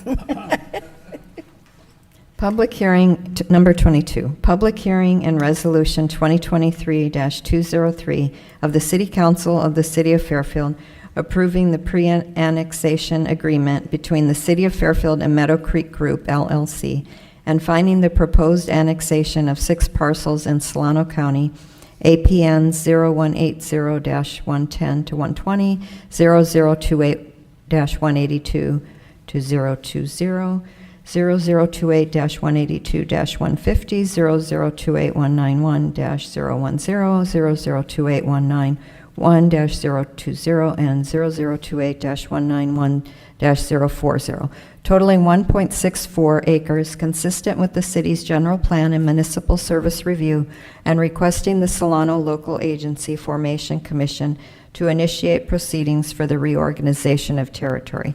And our presenter is Maylee Sheehan, Principal Planner. Thank you. Good evening, Council. I'll try to keep this quick. I know we're at the end here. All right, so moving in, before getting deep into it, I'm just going to have a very, very high-level review of the annexation procedures. The Solano Local Agency Formation Commission is the governing body that ultimately holds public hearings, conditions, and approves and processes annexations. An annexation, very simply put, is the process of incorporating land into a municipality. And so although LAFCO is the agency that officially processes annexations, it is the city's role to find an annexation consistent with our general plan, our municipal service review, or MSR, that it is within our city's sphere of influence, and that the parcels proposed for annexation have pre-zone designations, either already assigned or assigned with the proposal. So essentially, factual findings need to be made to ensure that these properties can be served should they enter the City of Fairfield. In the most recent municipal service review, the city identifies the proposed annexation areas as island annexations. This is essentially unincorporated property that is either fully surrounded or substantially surrounded by property within a municipality. So a piece of Solano County land fully surrounded by City of Fairfield properties.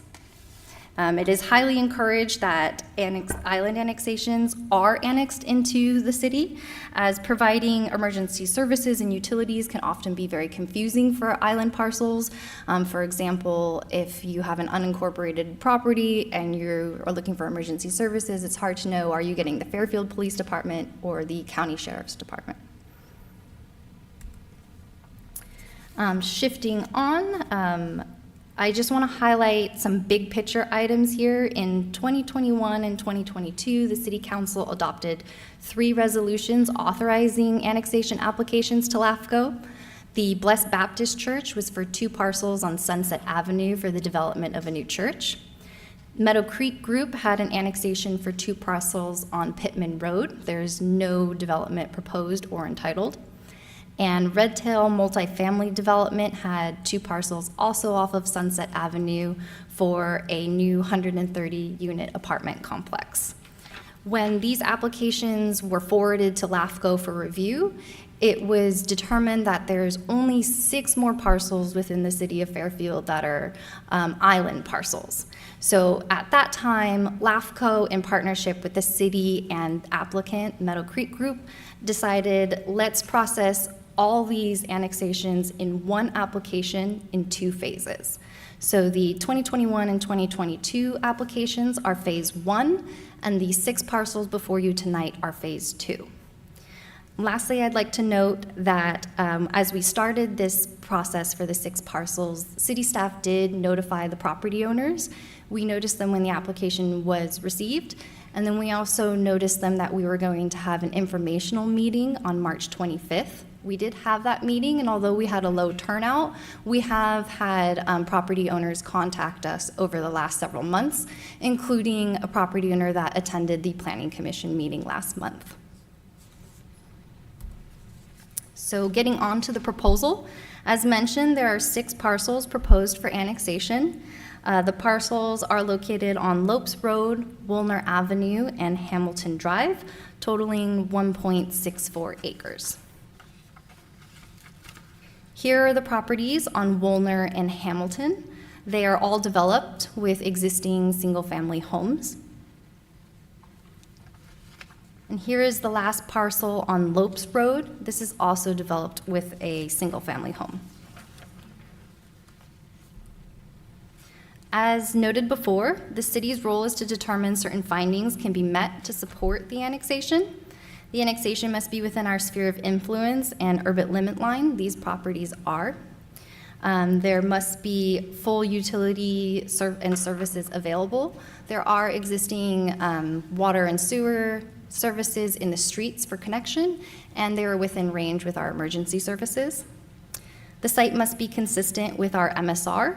As noted, these properties are identified as island annexations and encouraged to be annexed into the city of Fairfield. And then lastly, pre-zoning designations must be assigned. All of the properties are already pre-zoned. The properties on Hamilton and Woolner are RLM, or residential low to medium density, and the one property on Lopes is IL, limited industrial. Here is just a visual of those pre-zoning designations for Hamilton and Woolner. Being that they are developed with existing single-family homes in a residential zoning designation, the annexation will not impact these properties in any way from a land use perspective. The Lopes property here, the existing home will be considered legal non-conforming should the annexation proceed. So the house can remain completely as is. It's only in the future, if the site were to be redeveloped or expansions were to be added, that the property would be subject to the IL zoning land use regulations. In order to facilitate the annexation proposal, a pre-annexation agreement was drafted between the city and Meadow Creek Group. That agreement essentially outlines terms for the annexation and obligations for both the city and Meadow Creek Group. Getting a little deeper into the weeds, that agreement requires Meadow Creek Group is responsible for all of the city annexation application fees, all of the LAFCO annexation application fees, the preparation of all the materials necessary, also the annexation into the Fairfield Sassoon Sewer District, and the detachment from the Sassoon Fire Protection District and the Cordelia Fire Protection District. So none of those costs will be borne on the property owners.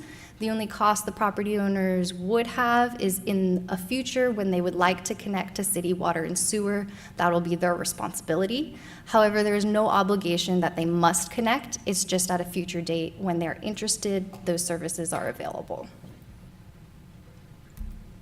And so with that, staff is recommending that council adopt resolution 2023-203, approving the pre-annexation agreement, finding the annexation consistent with our general plan and MSR, and requesting LAFCO initiate the annexation proceedings. And I'm more than happy to answer any questions you might have. Do we have anybody who wishes to speak, Madam Clerk? Yes, Carrie Watt from Meadow Creek Group. Okay. You've been waiting a while. I'll keep this very short. It's probably best for you if you do. We would hope you will go forward with recommending the annexation, and we have absolutely no questions or concerns with the pre-annexation agreement. Thank you. Thank you. So That was fast. Oh, go ahead. Do you have a question? it might be. It might be. So when we do these annexations, is it the homeowner asking for the annexation, or is it us cleaning up zoning? We're cleaning it up. Did I answer that And- properly? I You hope did, so. sorry, I didn't say I- anything because that was the correct answer. In this, I thought I was just shooting him from the hip. And good night. Okay, and then I'm going to go ahead and close the public hearing. How about a motion, folks? So moved? Second. All in favor? Aye. Aye, all righty, that's unanimous. And we got one more to go there. Madam Clerk, item 23, please. Okay. Do you want Item me to- 23, Go ahead. public hearing and resolution 2023-204, the City Council of the City of Fairfield establishing the City of Fairfield Community Facilities District Number 2023-2 Train Station Specific Plan 2 and an appropriations limit therefore, authorizing the levy of a special tax therein and submitting the establishment of an appropriations limit and the levy of special taxes to the qualified electors thereof, and Resolution 2023-205 of the City Council of the City of Fairfield calling a special election and submitting to the qualified electors of the City of Fairfield Community Facilities District Number 2023-2 Train Station Specific Plan 2 propositions regarding the establishment of an appropriations limit and the annual levy of a special tax. And our presenter again is Chris Lewis, Senior Management Analyst. Good evening, everybody. Tonight, Council's considering the formation of CFD 2023-2, the Train Station Specific Plan 2, in the northeast portion of the city, also known as the Train Station Specific Plan, or TSSP. As many of you may know, there's already a CFD in this area. In terms of special tax rates and the services being provided, this new district will essentially be identical to the existing 2018-1, which currently serves the One Lake area. 2018-1 was originally intended to serve the entire TSSP. However, some limitations to that district prompted the formation of this new district. The city is proposing the formation of 2023-2 to allow for special tax exemptions, specifically for affordable housing units and welfare exemption property, or property that is used exclusively for charitable, hospital, or religious purposes and owned by a nonprofit. Owned or held in trust by a nonprofit. So all of these exemptions currently do not exist in the existing 2018-1 district. The proposed 2023-2 district is specifically for the existing and future property in TSSP that is not already part of 2018-1. So there will be no overlap. Both districts will provide the public safety services, the park and open space maintenance, landscaping and lighting, and cemetery maintenance services to the residents and properties in the area, but there will be no overlap in terms of boundaries. So that brings me to my next section, which is the territory that is proposed to be included in this initial boundary area. The proposed territory includes a single-family residence neighborhood known as 156. Future single-family residence is known as Neighborhood 9 currently. The currently undeveloped area referred to as Planning Area 5, and some commercial retail spaces.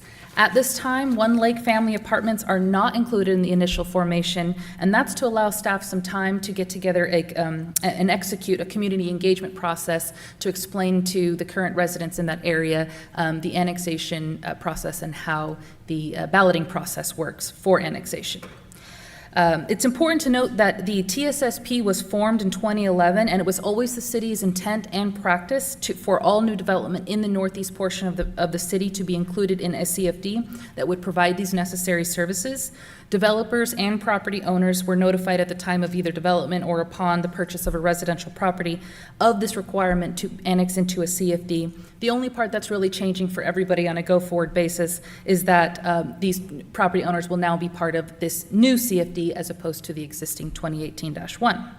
Next steps is to hold the public hearing and adopt the resolutions before you tonight to establish the district. Once we do that, we'll move into the election phase of this formation process. Ballots will be mailed to property owners, and the special election is currently scheduled for October 17th. We will have a first ordinance reading on that same day, a second ordinance reading followed in November, and then the formation will be complete by the end of 2023. And that's all I got for you tonight. Thank you. I'm going to go ahead and open the public hearing. Do we have any cards? No Any? request to speak. Okay. All right, friends. We've got to do two resolutions. We'll do it here. We're going to start with 2023-204. Do we have a motion for this one? Got a motion and a second? All in favor? All right, then we just have one more. Sorry, I didn't see who made the second. Oh, the vice mayor. And, Oh, and Rick made the, okay, thank you. okay, now we're going on to 2023-205. Got a motion? Councilwoman Panduro, and a second from Mr. Tonneson. All in favor? Okay, that's unanimous. And then, Councilman Vaccaro, could you tell us who we're closing the meeting tonight in honor of? Oh, thank you, Mayor. Yeah, I'd like to adjourn in honor of Donnie Huffman. I attended his service today. He was born and raised actually raised out in the valley, moved to Vacaville, but he was also the head of the Friends of the Fair in Dixon, and a lot of our students from Armio and Fairfield, actually, Armio especially with the FFA, went up there, and he had a lot of interaction with those kids. He was a pretty special guy. So I just wanted to adjourn the meeting in honor of Donnie, so thank you. Thank you so much. We're going to go ahead and adjourn in his honor. Next council meeting is August 15th, 2023. That's it.